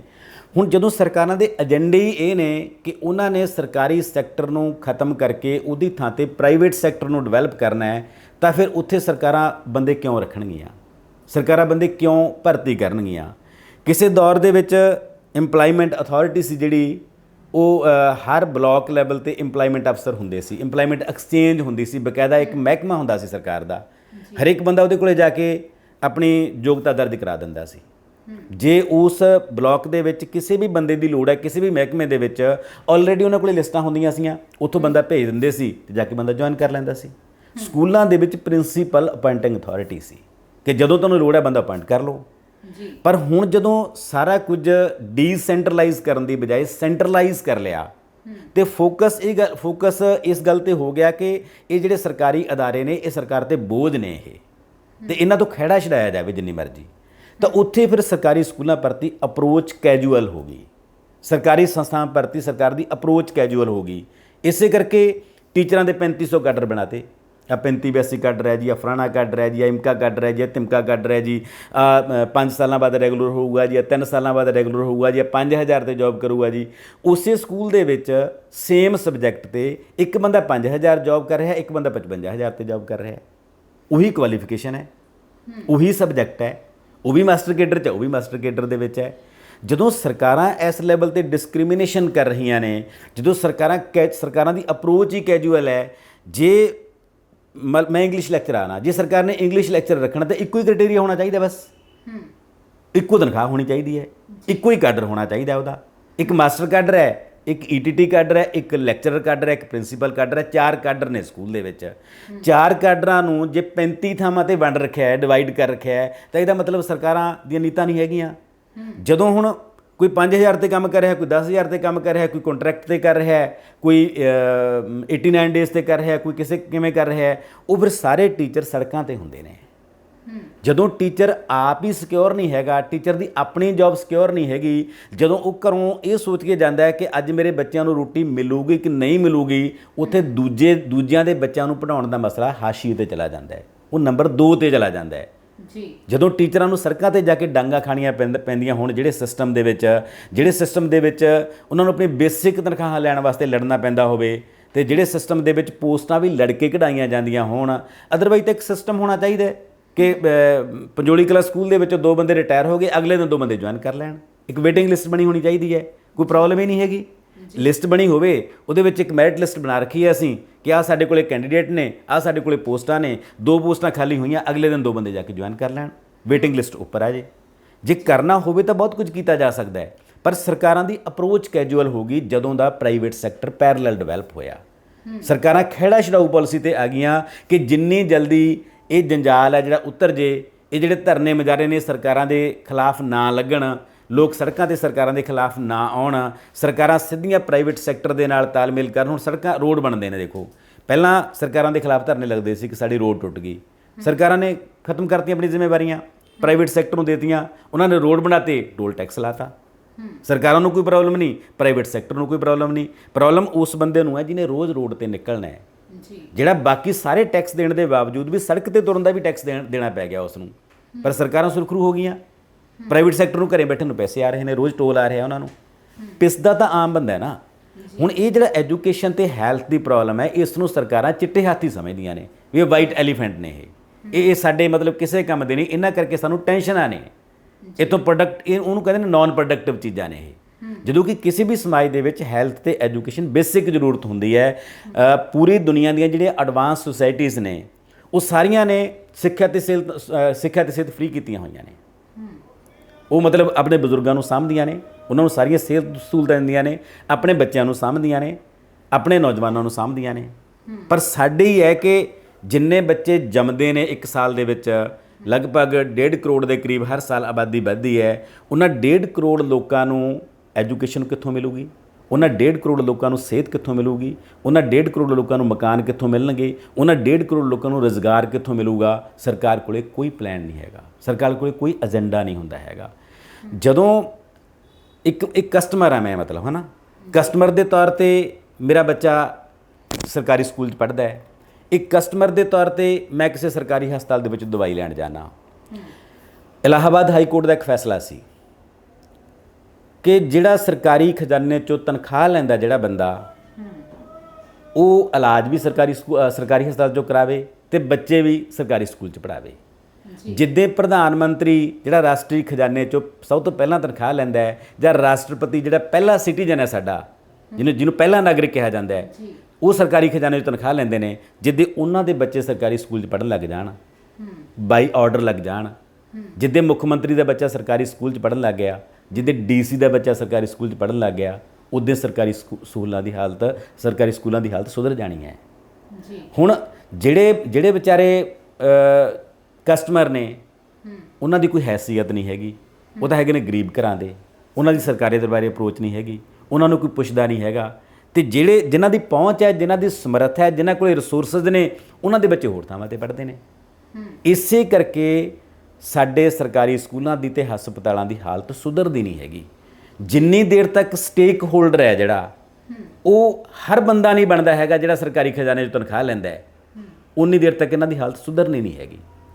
ਕਿਉਂਕਿ ਉਹਨਾਂ ਨੇ ਕਦੇ ਯੂਜ਼ ਹੀ ਨਹੀਂ ਕਰਨੀਆਂ ਸਹੂਲਤਾਂ, ਉਹਨਾਂ ਨੇ ਕਦੇ ਦੇਖਣਾ ਹੀ ਨਹੀਂ ਹੈਗਾ ਕਿ ਸਰਕਾਰੀ ਸਕੂਲਾਂ ਦੇ ਵਿੱਚ ਪੜ੍ਹਾਈ ਹੁੰਦੀ ਹੈ ਜਾਂ ਨਹੀਂ ਹੁੰਦੀ ਹੈਗੀ, ਕਿਉਂਕਿ ਉਹਨਾਂ ਦਾ ਬੱਚਾ ਤਾਂ ਉੱਥੇ ਪੜ੍ਹਦਾ ਨਹੀਂ ਹੈਗਾ। ਜਿੱਦੇ DC ਦਾ ਬੱਚਾ ਸਕੂਲ 'ਚ ਪੜ੍ਹੂਗਾ ਨਾ, ਉਹਦੇ ਬੱਚੇ ਦਾ ਪੀਰੀਅਡ ਮਿਸ ਹੋਊਗਾ, ਉਹਦੇ ਬੱਚੇ ਦੀ ਪੜ੍ਹਾਈ ਮਿਸ ਹੋਊਗੀ, ਉਹਨੂੰ ਲੱਗੂਗਾ ਕਿ ਮੇਰੇ ਬੱਚੇ ਦੇ ਸਕੂਲ ਦੇ ਵਿੱਚ ਇੰਗਲਿਸ਼ ਦਾ ਲੈਕਚਰਰ ਨਹੀਂ ਹੈਗਾ ਪਿਛਲੇ 6 ਮਹੀਨਿਆਂ ਤੋਂ, ਉਹਦੇ ਇੰਗਲਿਸ਼ ਦਾ ਲੈਕਚਰਰ ਭਰਤੀ ਹੋਊਗਾ, ਉਹਦੇ ਲਿਸਟਾਂ ਵੀ ਬਣ ਜਾਣਗੀਆਂ, ਉਹਦੇ ਵੇਟਿੰਗ ਲਿਸਟਾਂ ਵੀ ਬਣ ਜਾਣਗੀਆਂ, ਉਹਦੇ ਸਕੂਲ ਦੇ ਵਿੱਚ ਸਫਾਈ ਸੇਵਕ ਵੀ ਆ ਜਾਊਗਾ ਜਦੋਂ ਉਹਨੂੰ ਪਤਾ ਲੱਗਿਆ ਕਿ ਮੇਰੇ ਬੱਚੇ ਨੂੰ ਗੰਦੇ ਟਾਇਲਟ ਦੇ ਵਿੱਚ ਜਾਣਾ ਪੈ ਰਿਹਾ ਹੈ। ਪ੍ਰੋਬਲਮ ਹੈ ਕਿ ਸਟੇਕ ਹੋਲਡਰ ਹੋਰ ਨੇ, ਪਾਲਿਸੀ ਹੋਲਡਰ ਹੋਰ ਨੇ। ਪਾਲਿਸੀ ਜਿਹੜੀ ਬਣਾ ਰਹੇ ਨੇ ਉਹ ਵੱਖਰੀ ਧਿਰ ਹੈ, ਜਿਹੜੀ ਉਹਨਾਂ ਪਾਲਿਸੀਆਂ ਦਾ ਸਰਾਪ ਭੁਗਤ ਰਹੀ ਹੈ ਉਹ ਵੱਖਰੀ ਧਿਰ ਹੈ। ਸਰਕਾਰੀ ਅਧਿਆਪਕ ਤੇ ਸਰਕਾਰੀ ਡਾਕਟਰ ਵਿੱਚ ਵਿਚਾਲੇ ਪਿਸ ਰਿਹਾ ਹੈ। ਲੋਕਾਂ ਨੂੰ ਇਹ ਲੱਗਦਾ ਹੈ ਕਿ ਸਕੂਲ ਇਹਨਾਂ ਦੇ ਨੇ, ਬੇਸਿਕਲੀ ਸਕੂਲ ਉਹਨਾਂ ਦੇ ਹੁੰਦੇ ਹੀ ਨਹੀਂ। ਉਹਦਾ ਇੱਕ ਵੱਡੀ ਮਸ਼ੀਨਰੀ ਦਾ ਇੱਕ ਛੋਟਾ ਜਿਹਾ ਪੁਰਜਾ ਨੇ, ਉਹ ਉੱਥੇ ਕੁਝ ਵੀ ਨਹੀਂ ਕਰ ਸਕਦੇ ਹੈਗੇ, ਉਹਨਾਂ ਦੇ ਹੱਥ 'ਚ ਕੁਝ ਵੀ ਨਹੀਂ ਹੈਗਾ। ਤੇ ਜਿਨ੍ਹਾਂ ਦੇ ਹੱਥ 'ਚ ਕੁਝ ਹੈ ਉਹਨਾਂ ਦੇ ਬੱਚੇ ਸਰਕਾਰੀ ਸਕੂਲਾਂ 'ਚ ਪੜ੍ਹਦੇ ਨਹੀਂ ਹੈਗੇ। ਉੱਥੋਂ ਬਣਨਾ ਚਾਹੀਦਾ ਜੀ। ਪੰਜੇ ਉਂਗਲਾਂ ਇੱਕ ਬਰਾਬਰ ਨਹੀਂ ਹੁੰਦੀਆਂ, ਪਰ ਫਿਰ ਵੀ ਇਹ ਕਿਹਾ ਜਾਂਦਾ ਕਿ ਜਿਹੜੇ ਕਈ ਲੋਕ ਜਿਹੜੇ ਸਰਕਾਰੀ ਅਹੁਦਿਆਂ ਤੇ ਬੈਠੇ ਹੁੰਦੇ ਨੇ, ਆਮ ਲੋਕਾਂ ਨਾਲ ਉਹਨਾਂ ਨੂੰ ਜਿਹੜਾ ਉਹਨਾਂ ਦਾ ਵਿਚਰਨ ਦਾ ਢੰਗ ਹੁੰਦਾ ਸਮਾਜ ਦੇ ਵਿੱਚ, ਉਹ ਬਿਲਕੁਲ ਵੀ ਸਹੀ ਨਹੀਂ ਹੁੰਦਾ। ਉਹਨਾਂ ਨੂੰ ਵਧੀਆ ਢੰਗ ਨਾਲ ਗੱਲਬਾਤ ਨਹੀਂ ਕਰਨੀ ਆਉਂਦੀ। ਤੇ ਸਫਾਈ ਪੱਖੋਂ ਚਾਹੇ ਅਸੀਂ ਕਿਸੇ ਵੀ ਸਰਕਾਰੀ ਅਦਾਰੇ ਦੀ ਗੱਲ ਲੈ ਲਈਏ, ਪਬਲਿਕ ਸੈਕਟਰ ਦੇ ਨਾਲੋਂ ਜਿਹੜੇ ਸਾਡੇ ਨਿੱਜੀ ਅਦਾਰਿਆਂ ਦੇ ਨਾਲੋਂ ਜਿਹੜੇ ਸਰਕਾਰੀ ਅਦਾਰਿਆਂ ਨੂੰ ਜਦੋਂ ਅਸੀਂ ਦੇਖਦੇ ਹਾਂ ਤਾਂ ਖਾਸ ਕਰਕੇ ਪਖਾਨਿਆਂ ਦੀ ਤਾਂ ਬਹੁਤ ਬੁਰੀ ਹਾਲਤ ਹੈ। ਜੀ ਜੀ ਜੀ। ਫਿਰ ਚਾਹੇ ਉਹ ਸਕੂਲਾਂ ਦੇ ਵਿੱਚ ਹੀ ਅਸੀਂ ਦੇਖ ਲਈਏ, ਹੈ ਨਾ। ਮੈਂ ਥੋੜ੍ਹੇ ਦਿਨ ਪਹਿਲਾਂ ਤੁਹਾਡਾ ਲੇਖ ਪੜ੍ਹ ਰਹੀ ਸੀ ਇੱਕ, ਕਿ ਤੁਸੀਂ ਬਹੁਤ ਮੈਨੂੰ ਵਧੀਆ ਲੱਗਿਆ ਕਿ ਤੁਸੀਂ ਉਹਦੇ ਵਿੱਚ ਛੋਟੀਆਂ ਬੱਚੀਆਂ ਦੀ ਜਿਹੜੀ ਸਰੀਰਕ ਸਿਹਤ ਹੈ ਉਹਦੀ ਗੱਲ ਕੀਤੀ ਹੋਈ ਹੈ। ਕਿਉਂਕਿ ਸਾਡੇ ਜੇ ਅਸੀਂ ਅੱਜ ਦੇ ਸਮੇਂ ਦੀ ਗੱਲ ਕਰੀਏ ਤਾਂ ਬੱਚੀਆਂ ਬਹੁਤ ਛੇਤੀ ਵੱਡੀਆਂ ਹੋ ਰਹੀਆਂ ਨੇ। ਉਹਨਾਂ ਦੇ ਪੀਰੀਅਡਸ ਜਿਹੜੇ ਨੇ ਉਹ ਸਕੂਲਾਂ ਦੇ ਵਿੱਚ ਹੀ ਸ਼ੁਰੂ ਹੋ ਜਾਂਦੇ ਆ। ਸਕੂਲਾਂ ਦੇ ਵਿੱਚ ਸਾਫ਼ ਸਫਾਈ ਨਹੀਂ ਹੈ। ਤੁਸੀਂ ਆਪਣਾ ਵੀ ਇੱਕ ਅਨੁਭਵ ਸਾਂਝਾ ਕੀਤਾ ਸੀ ਕਿ ਕਿਸ ਤਰ੍ਹਾਂ ਇੱਕ ਸਰਕਾਰੀ ਅਦਾਰੇ ਦੇ ਵਿੱਚ ਤੁਹਾਨੂੰ ਖੁਦ ਇੱਕ ਸਰਕਾਰੀ ਮੁਲਾਜ਼ਮ ਹੁੰਦੇ ਹੋਏ ਤੁਹਾਨੂੰ ਉੱਥੋਂ ਦਾ ਜਿਹੜਾ ਹੈ ਗੁਸਲਖਾਨਾ ਵਰਤਣ ਤੋਂ ਰੋਕਿਆ ਗਿਆ। ਮੈਂ ਜ਼ਰੂਰ ਜਾਣਨਾ ਚਾਹੂੰਗੀ ਕਿ ਉਹ ਅਜਿਹਾ ਕੀ ਵਾਪਰਿਆ। ਜੀ, ਅਸਲ ਦੇ ਵਿੱਚ ਨਾ ਇੱਕ ਵੱਖਰੀ ਤਰ੍ਹਾਂ ਦੀ ਰਿਜ਼ਰਵੇਸ਼ਨ ਹੈ ਇਹ। ਜਿਵੇਂ ਆਪਾਂ ਜਾਤਾਂ ਦੇ ਆਧਾਰ 'ਤੇ ਹੋਰ ਤਰੀਕਿਆਂ ਦੇ ਆਧਾਰ 'ਤੇ ਰਿਜ਼ਰਵੇਸ਼ਨ ਕਰ ਲੈਣਾ ਨਾ, ਬਹੁਤ ਲੋਕਾਂ ਨੇ ਸਰਕਾਰੀ ਸੰਸਥਾਵਾਂ ਦੇ ਵਿੱਚ ਆਪਣੀਆਂ ਰਿਜ਼ਰਵੇਸ਼ਨਸ ਕਰ ਰੱਖੀਆਂ ਨੇ। ਹੁਣ ਜਿਹੜੀ ਸਿਹਤ ਹੈ, ਤੰਦਰੁਸਤੀ ਹੈ, ਇਹਦੇ ਵਿੱਚ ਪਖਾਨਿਆਂ ਦਾ ਅਤੇ ਪਖਾਨਿਆਂ ਦੀਆਂ ਸਹੂਲਤਾਂ ਦਾ ਬਹੁਤ ਵੱਡਾ ਰੋਲ ਹੈ। ਜੀ, ਲੱਖਾਂ ਬੱਚਾ ਸਰਕਾਰੀ ਸੰਸਥਾਵਾਂ 'ਚ ਪੜ੍ਹਦਾ ਹੈ, ਲੱਖਾਂ ਬੱਚਾ ਪ੍ਰਾਈਵੇਟ ਸਕੂਲਾਂ 'ਚ ਪੜ੍ਹਦਾ ਹੈ, ਲੱਖਾਂ ਲੋਕ ਰੋਜ਼ ਹਸਪਤਾਲਾਂ ਦੇ ਵਿੱਚ ਜਾਂਦੇ ਨੇ, ਲੱਖਾਂ ਲੋਕ ਹੋਰ ਜਿਹੜੇ ਪਬਲਿਕ ਸੈਕਟਰ ਦੇ ਅਦਾਰੇ ਨੇ ਉੱਥੇ ਜਾਂਦੇ ਨੇ। ਵੈਸੇ ਤਾਂ ਇਹ ਕਿਹਾ ਜਾਂਦਾ ਹੈ ਕਿ ਜੇ ਤੁਸੀਂ ਕਿਸੇ ਸਮਾਜ ਨੂੰ ਦੇਖਣਾ ਹੈ ਕਿ ਕਿੰਨਾ ਕੁ ਉੱਨਤ ਹੈ ਤਾਂ ਉਹਦੇ ਟੋਇਲਟਸ ਦੇਖ ਲਏ ਜਾਣ। ਉੱਥੋਂ ਤੁਹਾਨੂੰ ਇਹ ਪਤਾ ਲੱਗ ਜਾਂਦਾ ਕਿ ਉਹ ਸਮਾਜ ਕਿੰਨਾ ਕੁ ਸੋਹਣਾ ਹੋ ਸਕਦਾ ਹੈ। ਸਾਡੇ ਆਮ ਘਰਾਂ ਦੇ ਵਿੱਚ ਵੀ ਇਹ ਕਿਹਾ ਜਾਂਦਾ ਕਿ ਜੇ ਤੁਸੀਂ ਘਰ ਦੇ ਵਿੱਚ ਇਹ ਚੈੱਕ ਕਰਨਾ ਨਾ ਕਿ ਗ੍ਰਹਿਣੀ ਜਿਹੜੀ ਹੈ ਉਹ ਕਿਵੇਂ ਦੀ ਹੈ, ਤਾਂ ਉਸ ਘਰ ਦੀ ਰਸੋਈ ਤੇ ਉਸ ਘਰ ਦਾ ਬਾਥਰੂਮ ਅਸੀਂ ਚੈੱਕ ਕਰ ਸਕਦੇ ਹਾਂ। ਬਿਲਕੁਲ, ਇੱਥੋਂ ਸਾਨੂੰ ਪਤਾ ਲੱਗ ਜਾਂਦਾ ਹੈ ਕਿ ਉੱਥੇ ਸੁੱਚਮ ਕਿੰਨੀ ਕੁ ਹੈ, ਉੱਥੇ ਸਫਾਈ ਕਿੰਨੀ ਕੁ ਹੈ। ਤੇ ਇਸ ਮਾਮਲੇ 'ਚ ਸਾਡਾ ਜਿਹੜਾ ਰਿਕਾਰਡ ਹੈ ਬਹੁਤ ਜ਼ਿਆਦਾ ਮਾੜਾ ਹੈ। ਖਾਸ ਤੌਰ 'ਤੇ ਜਿਹੜਾ ਪਬਲਿਕ ਸੈਕਟਰ ਹੈ, ਪਬਲਿਕ ਸੈਕਟਰ ਦੇ ਅਦਾਰੇ ਨੇ ਜਿਹੜੇ, ਉਹਨਾਂ ਦਾ ਰਿਕਾਰਡ ਤਾਂ ਬਹੁਤ ਮਾੜਾ ਹੈ। ਤੁਸੀਂ 5 ਲੱਖ ਰੁਪਈਆ ਲਾ ਕੇ ਬਾਥਰੂਮ ਬਣਾ ਦਿਓ, ਟੋਇਲਟ ਬਣਾ ਦਿਓ, 5ਵੇਂ ਦਿਨ ਜਾਓ ਤੁਹਾਨੂੰ ਉੱਥੇ ਸਫਾਈ ਨਹੀਂ ਮਿਲੂਗੀ। ਉਹਨੂੰ ਯੂਜ਼ ਕਰਨ ਵਾਲੇ ਅਤੇ ਉਹਨੂੰ ਸਾਂਭਣ ਵਾਲੇ ਦੋਨਾਂ ਦੀ ਮੈਂਟੈਲਿਟੀ ਦੇ ਵਿੱਚ ਇੰਨੀ ਕੁ ਗੰਦਗੀ ਹੈ ਨਾ, ਆਪਾਂ ਇਮੈਜਨ ਨਹੀਂ ਕਰ ਸਕਦੇ ਹੈਗੇ। ਨਾ ਤਾਂ ਯੂਜ਼ ਕਰਨ ਵਾਲੇ ਬੰਦੇ ਨੂੰ ਇਹ ਸਮਝ ਹੈ ਕਿ ਮੈਂ ਜਿੱਥੇ ਜਾ ਰਿਹਾ ਮੇਰੇ ਲਈ ਬਣਾਇਆ ਹੋਇਆ ਐਡਾ ਸੋਹਣਾ, ਵੀ ਮੈਂ ਇਹਦੀ ਪ੍ਰੋਪਰ ਸਫਾਈ ਰੱਖ ਲਾਂ ਜਾਂ ਮੈਂ ਇਹਦੀ ਪ੍ਰੋਪਰ ਕੇਅਰ ਕਰ ਲਾਂ। ਅਤੇ ਜਿਨ੍ਹਾਂ ਨੂੰ ਇਹ ਜਿੰਮਾ ਸੌਂਪਿਆ ਜਾਂਦਾ ਹੈ ਨਾ, ਉਹਨਾਂ ਦਾ ਕੋਈ ਏਜੰਡਾ ਹੈ। ਜਿਹੜੀ ਮੈਂ ਰਿਜ਼ਰਵੇਸ਼ਨ ਦੀ ਗੱਲ ਕਰ ਰਿਹਾ ਉਹ ਇਹੀ ਹੈ। ਜਿਵੇਂ ਮੈਂ ਪਹਿਲਾਂ ਕਿਹਾ ਨਾ ਕਿ ਜੇ DC ਦਾ ਬੱਚਾ ਸਰਕਾਰੀ ਸਕੂਲ 'ਚ ਪੜ੍ਹਨ ਲੱਗ ਜੇ ਤਾਂ DC ਨੂੰ ਪਤਾ ਹੋਊਗਾ ਕਿ ਪੋਸਟਾਂ ਖਾਲੀ ਨੇ, ਭਰੀਆਂ ਨੇ। ਜਿੱਦੇ ਮੁੱਖ ਮੰਤਰੀ ਦਾ ਬੱਚਾ ਸਰਕਾਰੀ ਸਕੂਲ 'ਚ ਜਾਂ ਸਰਕਾਰੀ ਹਸਪਤਾਲ ਦਵਾਈ ਲੈਣ ਲੱਗ ਗਿਆ, ਉਦੋਂ ਨੂੰ ਪਤਾ ਲੱਗ ਜੂਗਾ ਕਿ ਬੈੱਡ ਕਿਹੋ ਜਿਹੇ ਨੇ, ਉੱਥੇ ਬੈਠ ਸਕਦਾ ਕਿ ਬੰਦਾ ਨਹੀਂ ਬੈਠ ਸਕਦਾ ਹੈਗਾ, ਆਲੇ ਦੁਆਲੇ ਕਿੰਨਾ ਕੂੜਾ ਹੈ। ਉਹਨਾਂ ਤਾਂ ਆਪਣੇ ਬੱਚਿਆਂ ਦਾ ਇਲਾਜ ਕਰਾਉਣਾ ਨਹੀਂ ਨਾ, ਉਹਨਾਂ ਆਪਣੇ ਬੱਚੇ ਪੜ੍ਹਾਉਣੇ ਨਹੀਂ। ਸੇਮ ਗੱਲ ਟੋਇਲਟ ਦੀ ਹੈ। ਹੁਣ ਹੁੰਦਾ ਕੀ ਹੈ, ਸਰਕਾਰੀ ਅਦਾਰਿਆਂ ਜਿਹੜਾ ਨਵਾਂ ਰੁਝਾਨ ਚੱਲਿਆ, ਜਿਹਦੀ ਮੈਂ ਚਰਚਾ ਕੀਤੀ ਸੀ, ਕਿ ਜਿਹੜੀਆਂ ਉੱਪਰਲੀਆਂ ਪੋਸਟਾਂ ਨੇ ਸਰਕਾਰੀ ਸਕੂਲਾਂ ਦੇ ਵਿੱਚ, ਮੇਨਲੀ ਪ੍ਰਿੰਸੀਪਲ ਜਾਂ ਕੋਈ ਹੋਰ ਇਸ ਕਿਸਮ ਦਾ, ਉਹਨਾਂ ਨੇ ਆਪਣੇ ਟੋਇਲਟ ਵੱਖਰੇ ਬਣਾ ਲਏ। DC ਆਇਆ ਸਕੂਲ ਦੇ ਵਿੱਚ, ਉਹਨੇ ਬੱਚਿਆਂ ਵਾਲੇ ਟੋਇਲਟ ਤਾਂ ਜਾਣਾ ਹੀ ਨਹੀਂ। ਉਹ ਤਾਂ ਪ੍ਰਿੰਸੀਪਲ ਦੇ ਕਮਰੇ ਜਿਹੜਾ ਟੋਇਲਟ ਬਣਿਆ ਹੋਇਆ ਹੈ, ਸਕੂਲ ਹੈ, ਕਾਲਜ ਹੈ, ਯੂਨੀਵਰਸਿਟੀ ਹੈ, ਕਿਤੇ ਵੀ ਹੈ, ਉਹ ਤਾਂ ਸਾਫ਼ ਸੁਥਰਾ ਹੈ। ਉਹਦਾ ਏਜੰਡਾ ਹੀ ਸਾਫ਼ ਸੁਥਰਾ ਰੱਖਣਾ ਹੈ। ਉਸਨੂੰ ਜਿਹੜਾ PN ਨੂੰ ਕੰਮ ਹੀ ਸਪੈਸ਼ਲੀ ਲਾਇਆ ਜਾਂਦਾ ਕਿ ਇਹ ਸਾਫ਼ ਸੁਥਰਾ ਰੱਖਣਾ ਹੈ। ਪਰ ਜੇ ਤੁਸੀਂ ਉਸ ਸਕੂਲ ਦੀ ਜਾਂ ਉਸ ਕਾਲਜ ਦੀ ਜਾਂ ਉਸ ਯੂਨੀਵਰਸਿਟੀ ਦੀ ਸਫਾਈ ਦੇਖਣੀ ਹੈ ਤਾਂ ਤੁਸੀਂ ਬੱਚਿਆਂ ਦੇ ਪਖਾਨੇ ਜਾ ਕੇ ਦੇਖੋ। ਅਸੀਂ ਤਾਂ ਰਿਜ਼ਰਵੇਸ਼ਨ ਕਰ ਲਈ ਕਿ ਇਹ ਤਾਂ ਮੇਰਾ ਹੈ, ਇਹ ਤਾਂ ਮੈਂ ਹੀ ਜਾਊਂਗਾ ਜੀ। ਮੇਰੀ ਜਿਹੜੀ ਉਸ ਸਕੂਲ ਦੇ ਵਿੱਚ ਜਿੱਦ ਹੋਈ ਉਹ ਇਸੇ ਕਰਕੇ ਹੋਈ। ਮੈਂ ਟੀਚਰ ਨੂੰ ਪੁੱਛਿਆ ਵੀ ਸਰ ਟੋਇਲਟ ਕਿੱਥੇ ਹੈ। ਉਹ 2-3 ਟੀਚਰ ਬੈਠੇ ਸੀ, ਉਹਨਾਂ ਨੇ ਮੈਨੂੰ ਲਾਇਬ੍ਰੇਰੀ ਵੱਲ ਇਸ਼ਾਰਾ ਕਰਤਾ ਕਿ ਲਾਇਬ੍ਰੇਰੀ ਦੇ ਵਿੱਚ ਜਾਇਆ ਉਹ। ਮੈਂ ਚਲਾ ਗਿਆ, ਅੱਗੇ ਇੱਕ ਭਾਈ ਸਾਹਿਬ ਬੈਠੇ ਸੀ, ਮੈਂ ਉਹਨੂੰ ਪੁੱਛਿਆ ਵੀ ਸਰ ਟੋਇਲਟ ਇੱਧਰ ਹੈ। ਉਹ ਕਹਿੰਦਾ ਨਹੀਂ ਬਾਹਰ ਹੈ। ਮੈਂ ਇੱਥੇ ਹੈ ਨਹੀਂ। ਕਹਿੰਦਾ ਮੈਂ ਤੁਹਾਨੂੰ ਕਹਿੰਦਾ ਬਾਹਰ ਹੈ। ਮੈਂ ਸਰ ਮੈਂ ਇਹ ਪੁੱਛਿਆ ਵੀ ਇੱਥੇ ਹੈ ਨਹੀਂ। ਕਹਿੰਦਾ ਹੈਗਾ। ਫਿਰ ਤੁਸੀਂ ਕਾਹਤੋਂ ਨਹੀਂ ਯੂਜ਼ ਕਰਨ ਦਿੰਦੇ ਹੈਗੇ। ਕਹਿੰਦਾ ਜੀ ਬਾਹਰ ਜਾਓ। ਮੈਂ ਇਹਦਾ ਕੀ ਮਤਲਬ ਹੋਇਆ? ਡੈਮੋਕ੍ਰੇਸੀ 'ਚ ਇਹਦਾ ਕੀ ਮਤਲਬ ਹੋਇਆ? ਇੱਕ ਪਬਲਿਕ ਅਦਾਰੇ 'ਚ ਇਹਦਾ ਕੀ ਮਤਲਬ ਹੋਇਆ ਇਸ ਗੱਲ ਦਾ? ਪਬਲਿਕ ਅਦਾਰੇ ਦੇ ਵਿੱਚ ਜਿਹੜਾ ਉਹ ਸਕੂਲ ਦੇ ਵਿੱਚ ਬੰਦਾ ਆ ਰਿਹਾ ਹੈ, ਉਹ ਬੰਦਾ ਜੇ ਤੁਹਾਡਾ ਟੋਇਲਟ ਨਹੀਂ ਯੂਜ਼ ਕਰ ਸਕਦਾ ਹੈਗਾ, ਇਹਦਾ ਮਤਲਬ ਫਿਰ ਬੱਚਿਆਂ ਦੀ ਸਥਿਤੀ ਕੀ ਹੋਊਗੀ। ਫਿਰ ਮੈਂ ਉਸ ਤੋਂ ਬਾਅਦ ਬੱਚਿਆਂ ਦੇ ਟਾਇਲਟ ਦੇ ਵਿੱਚ ਗਿਆ। ਹੁਣ 600 ਬੱਚਿਆਂ ਵਾਸਤੇ 4 ਟਾਇਲਟ ਨੇ, ਇੱਕ ਬੰਦੇ ਵਾਸਤੇ ਇੱਕ ਹੈ। ਇਹ ਕਿੱਧਰ ਦਾ ਇਨਸਾਫ ਹੈ। ਇਸੇ ਕਰਕੇ ਤਾਂ ਬੱਚਿਆਂ ਦੇ ਪਖਾਨੇ ਦੀ ਸਫਾਈ ਨਹੀਂ ਹੁੰਦੀ ਹੈਗੀ, ਕਿਉਂਕਿ ਸਕੂਲ ਦਾ ਲਾਇਬ੍ਰੇਰੀਅਨ ਵੀ ਉੱਥੇ ਨਹੀਂ ਜਾਂਦਾ ਹੈਗਾ। ਜਿੱਦਾਂ ਪ੍ਰਿੰਸੀਪਲ ਵੀ ਬੱਚਿਆਂ ਦੇ ਟਾਇਲਟ ਦੇ ਵਿੱਚ ਜਾਣ ਲੱਗ ਗਿਆ, ਜਿੱਦਾਂ ਸਾਰੇ ਟੀਚਰ ਬੱਚਿਆਂ ਦੇ ਟਾਇਲਟ ਜਾਣ ਲੱਗ ਗਏ, ਉਹਦੇ ਟਾਇਲਟ ਸਾਫ਼ ਹੋਣ ਲੱਗ ਜਾਣਗੇ। ਜਿੱਦਾਂ ਡੀਸੀ ਆ ਕੇ ਉੱਥੇ ਟਾਇਲਟ ਜਾਣ ਲੱਗ ਗਿਆ, ਜਿੱਦਾਂ ਜਿਹੜਾ ਸੈਕਟਰੀਏਟ ਹੈ, ਉਸ ਸੈਕਟਰੀਏਟ ਦਾ ਜਿਹੜਾ ਕਾਮਨ ਟਾਇਲਟ ਹੈ, ਜਿਹੜਾ ਜੇ ਡੀਸੀ ਉਹ ਯੂਜ਼ ਕਰਨ ਲੱਗ ਜੇ ਤਾਂ ਉੱਥੇ ਸਫਾਈ ਹੋਣ ਲੱਗ ਜਾਊਗੀ। ਪਤਾ ਵੀ ਇੱਥੇ ਡੀਸੀ ਨੇ ਵੀ ਆਉਣਾ ਹੈ। ਹੁਣ ਡੀਸੀ ਤਾਂ ਆਉਂਦਾ ਨਹੀਂ ਨਾ, ਉੱਥੇ ਕੋਈ ਵੱਡਾ ਅਫੀਸਰ ਨਹੀਂ ਆਉਂਦਾ ਹੈਗਾ, ਸਕੂਲ 'ਚ ਪ੍ਰਿੰਸੀਪਲ ਨਹੀਂ ਆਉਂਦਾ ਹੈਗਾ। ਪ੍ਰਿੰਸੀਪਲ ਤੋਂ ਛੋਟੇ ਦਰਜੇ ਦੇ ਬੰਦਿਆਂ ਨੇ ਵੀ ਆਪਣੇ ਪਰਸਨਲ ਬਣਾ ਲਏ, ਟੀਚਰ ਨੇ ਆਪਣੇ ਸਟਾਫ ਰੂਮ 'ਚ ਵੱਖਰਾ ਬਣਾ ਲਿਆ। ਤਾਂ ਫਿਰ ਉੱਥੇ ਜਿਹੜਾ ਮੈਸੇਜ ਹੈ, ਜਿਹੜਾ ਸਟੇਕ ਹੋਲਡਰ ਹੈ, ਜਿਹੜਾ ਹਾਸ਼ੀਏ ਤੇ ਵਰਗ ਹੈ, ਜਿਹੜਾ 1000 ਬੱਚਾ, 500 ਬੱਚਾ, 300 ਬੱਚਾ ਪੜ੍ਹਦਾ ਹੈ, ਉਹਦੇ ਲਈ ਸਫਾਈ ਦਾ ਖਿਆਲ ਕੌਣ ਰੱਖੂਗਾ। ਇਹ ਇਸ ਤਰ੍ਹਾਂ ਦੀ ਰਿਜ਼ਰਵੇਸ਼ਨ ਹੈ ਜਿਹੜੀ ਇਹ ਬਹੁਤ ਖਤਰਨਾਕ ਹੈ। ਮੈਂ ਇਸ ਨੂੰ ਡੈਮੋਕ੍ਰੇਸੀ ਦੇ ਬਿਲਕੁਲ ਉਲਟ ਮੰਨਦਾ। ਡੈਮੋਕ੍ਰੇਸੀ 'ਚ ਹਰ ਬੰਦਾ ਬਰਾਬਰ ਹੈ ਜੀ, ਹਰ ਹਰ ਬੰਦਾ ਕਾਮਨ ਹੈ। ਜੇ ਹਿੰਦੁਸਤਾਨ ਦੇ 130 ਕਰੋੜ ਲੋਕ ਨੇ, ਉਹਨਾਂ ਨੂੰ ਉਹੋ ਜਿਹਾ ਟਾਇਲਟ ਚਾਹੀਦਾ ਜਿਹੋ ਜਿਹਾ ਡੀਸੀ ਦਾ, ਉਹਨਾਂ ਨੂੰ ਇਹੋ ਜਿਹਾ ਟਾਇਲਟ ਚਾਹੀਦਾ ਜਿਹੋ ਜਿਹਾ ਪ੍ਰਿੰਸੀਪਲ ਦਾ, ਉਹਨਾਂ ਨੂੰ ਇਹੋ ਜਿਹਾ ਟਾਇਲਟ ਚਾਹੀਦਾ ਜਿਹੋ ਜਿਹਾ ਪ੍ਰਧਾਨ ਮੰਤਰੀ ਦਾ।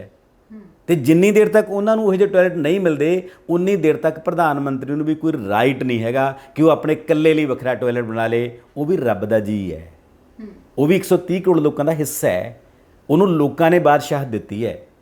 ਤੇ ਇੱਥੇ ਪ੍ਰੋਬਲਮ ਇਹ ਹੈ ਕਿ ਜਿਨ੍ਹਾਂ ਨੇ ਬਾਦਸ਼ਾਹਤ ਦਿੱਤੀ ਹੈ ਉਹਨਾਂ ਨੂੰ ਸਾਈਕਲ ਨਸੀਬ ਨਹੀਂ ਹੁੰਦੇ ਹੈਗੇ, ਤੇ ਜਿਨ੍ਹਾਂ ਨੂੰ ਬਾਦਸ਼ਾਹਤ ਮਿਲ ਗਈ ਉਹਨਾਂ ਨੂੰ ਜਹਾਜ਼ ਨਸੀਬ ਹੋਣ ਲੱਗ ਜਾਂਦੇ ਨੇ।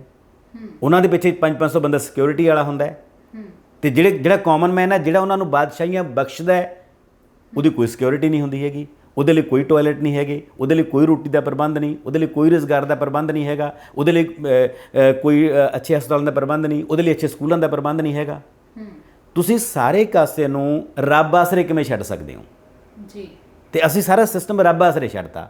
ਆਪਦੇ ਅਸੀਂ ਰਿਜ਼ਰਵੇਸ਼ਨ ਕਰ ਲਈਆਂ ਕਿ ਸਾਨੂੰ ਸਹੂਲਤਾਂ ਮਿਲ ਜਾਣ। ਮੇਰੇ ਬੈਠਣ ਨੂੰ ਏਸੀ ਰੂਮ ਹੋ ਜੇ, ਬਹੁਤ ਵਧੀਆ ਹੈ, ਬਾਕੀ ਖੁਦ ਜਾਣ ਚਾਹੇ। ਜੇ ਇੱਕ ਸੰਸਥਾ ਹੈ, ਉਸ ਸੰਸਥਾ ਦੇ ਵਿੱਚ ਇੱਕ ਬੰਦਾ ਏਸੀ ਦੀ ਸਹੂਲਤ ਮਾਣ ਰਿਹਾ ਹੈ, ਬਾਕੀ ਕਿਉਂ ਨਹੀਂ ਮਾਣ ਸਕਦੇ ਹੈਗੇ ਜੀ। ਇਹੋ ਜਿਹਾ ਕਿਹੜਾ ਵਿਸ਼ੇਸ਼ ਅਧਿਕਾਰ ਹੈ ਸਾਡੇ ਸੰਵਿਧਾਨ 'ਚ ਲਿਖਿਆ ਹੋਇਆ ਕਿ ਇੱਕ ਬੰਦੇ ਨੂੰ ਏਸੀ ਮਿਲੂਗਾ, ਦੂਜੇ ਨੂੰ ਨਹੀਂ ਮਿਲੂਗਾ।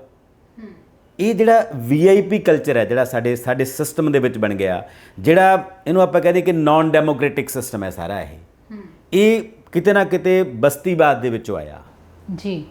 ਜਦੋਂ ਉਹਨਾਂ ਨੇ ਕ੍ਰਾਈਟੇਰੀਏ ਫਿਕਸ ਕਰ ਲਏ ਕਿ ਅਸੀਂ ਸੀਨੀਅਰ ਕੌਮ ਆ, ਸਾਡੇ ਲਈ ਸਾਰਾ ਕੁਝ ਵੱਖਰਾ ਹੋਊਗਾ। ਤੇ ਜਦੋਂ ਬਾਦਸ਼ਾਹਤ ਬਦਲੀ, ਜਦੋਂ ਆਜ਼ਾਦ ਹੋਏ, ਆਜ਼ਾਦ ਹੋਣ ਤੋਂ ਬਾਅਦ ਜਿਨ੍ਹਾਂ ਲੋਕਾਂ ਨੇ ਕੁਰਸੀਆਂ ਸਾਂਭ ਲਈਆਂ, ਉਹਨਾਂ ਨੇ ਉਹ ਕਲਚਰ ਅਪਣਾ ਲਿਆ। ਉਹਨਾਂ ਨੇ ਆਪਣੇ ਆਪ ਨੂੰ ਸੀਨੀਅਰ ਹੋਣ ਦਾ, ਆਪਣੇ ਆਪ ਨੂੰ ਵੱਖਰੇ ਹੋਣ ਦਾ, ਆਪਣੇ ਆਪ ਨੂੰ ਸਿਆਣੇ ਹੋਣ ਦਾ, ਆਪਣੇ ਆਪ ਨੂੰ ਦੂਜਿਆਂ ਨਾਲੋਂ ਅੱਡ ਹੋਣ ਦਾ ਭਰਮ ਸਿਰਜ ਲਿਆ। ਤੇ ਇਸੇ ਕਰਕੇ ਉਹਨਾਂ ਦੇ ਸਕੂਲ ਵੀ ਵੱਖਰੇ ਹੋ ਗਏ, ਉਹਨਾਂ ਦੇ ਹਸਪਤਾਲ ਵੀ ਵੱਖਰੇ ਹੋ ਗਏ, ਤੇ ਹੁਣ ਉਹਨਾਂ ਦੇ ਟਾਇਲਟ ਵੀ ਵੱਖਰੇ ਹੋ ਗਏ, ਉਹਨਾਂ ਦੇ ਕਮਰਿਆਂ ਦੀਆਂ ਸਹੂਲਤਾਂ ਵੀ ਵੱਖਰੀਆਂ ਹੋ ਗਈਆਂ। ਇੱਕ ਬੱਚੇ ਦੇ ਕਮਰੇ 'ਚ ਪੱਖਾ ਲੱਗਿਆ ਕਿ ਨਹੀਂ ਲੱਗਿਆ ਹੈਗਾ, ਜੇ ਹੈੱਡ ਦੇ ਕਮਰੇ 'ਚ AC ਲੱਗਿਆ ਹੋਇਆ ਹੈ ਤਾਂ ਮੈਨੂੰ ਤਾਂ ਲੱਗਦਾ ਫਿੱਟੇ ਮੂੰਹ ਆ ਉਸ ਹੈੱਡ ਦੇ ਕਿ ਉਹ AC 'ਚ ਬੈਠਾ, ਉਹਦੇ ਬੱਚੇ ਦੇ ਕਮਰੇ 'ਚ ਪੱਖਾ ਨਹੀਂ ਹੈਗਾ। ਇਹ ਡੈਮੋਕ੍ਰੇਸੀ ਚਾਹੀਦੀ ਹੈ ਕਿ ਇੱਕ ਬਰਾਬਰ ਹੋਵੇ, ਤਾਂ ਕਿਤੇ ਸਥਿਤੀਆਂ ਚੇਂਜ ਹੋਣਗੀਆਂ। ਜਦੋਂ ਹੈੱਡ ਨੂੰ ਵੀ ਕਿਸੇ ਸੰਸਥਾ ਦੇ ਹੈੱਡ ਨੂੰ ਗਰਮੀ 'ਚ ਬੈਠਣਾ ਪਿਆ, ਉਸੇ ਪੱਖੇ ਦੀ ਹਵਾ ਲੈਣੀ ਪਈ ਜਿਹੜੇ ਪੱਖੇ ਦੀ ਹਵਾ ਬੱਚੇ ਲੈਂਦੇ ਨੇ ਜਾਂ ਉਹਦੇ ਸਬੋਰਡੀਨੇਟ ਬਾਕੀ ਬੰਦੇ ਲੈਂਦੇ ਨੇ, ਉਹਦੇ ਨੂੰ ਅਹਿਸਾਸ ਹੋਊਗਾ ਕਿ ਗਰਮੀ ਕੀ ਚੀਜ਼ ਹੁੰਦੀ ਹੈ। ਉਹਦੇ ਨੂੰ ਅਹਿਸਾਸ ਹੋਊਗਾ ਕੁੜੀਆਂ ਦੀ ਸਮੱਸਿਆ ਦਾ, ਕਿ ਕਿੰਨੀਆਂ ਕੁੜੀਆਂ ਹਿੰਦੁਸਤਾਨ ਦੀਆਂ ਨੇ, ਕਦੇ ਅਸੀਂ ਡਾਟਾ ਨਹੀਂ ਕੱਢਿਆ ਹੈਗਾ, ਜਿਹੜੀਆਂ ਉਹਨਾਂ ਦੇ ਨਾਲ ਜਾ ਕੇ ਸਕੂਲ ਛੱਡ ਜਾਂਦੀਆਂ ਨੇ, ਜਿਨ੍ਹਾਂ ਸਕੂਲਾਂ ਦੇ ਵਿੱਚ ਜਦੋਂ ਉਹਨਾਂ ਦੇ ਪੀਰੀਅਡ ਸ਼ੁਰੂ ਹੁੰਦੇ ਨੇ, ਉੱਥੇ ਕੋਈ ਸਹੂਲਤ ਨਹੀਂ ਹੁੰਦੀ ਹੈਗੀ। ਕਿੰਨੀਆਂ ਕੁੜੀਆਂ ਇਹੋ ਜਿਹੀਆਂ ਨੇ ਜਿਹੜੀਆਂ ਇਸ ਕਰਕੇ ਸਕੂਲ ਨਹੀਂ ਗਈਆਂ ਹਿੰਦੁਸਤਾਨ ਦੇ ਵਿੱਚ। ਪਿਛਲਾ ਡਾਟਾ ਕੱਢ ਕੇ ਦੇਖੋ ਪਿਛਲੇ ਸਾਲਾਂ ਦਾ, ਜਿਨ੍ਹਾਂ ਸਕੂਲਾਂ 'ਚ ਕੁੜੀਆਂ ਲਈ ਵੱਖਰੇ ਟਾਇਲਟ ਨਹੀਂ ਹੈਗੇ ਸੀ। ਇਹ ਤਾਂ ਹੁਣ ਥੋੜ੍ਹਾ ਜਿਹਾ ਅਸੀਂ ਸੁਚੇਤ ਹੋਏ ਹਾਂ।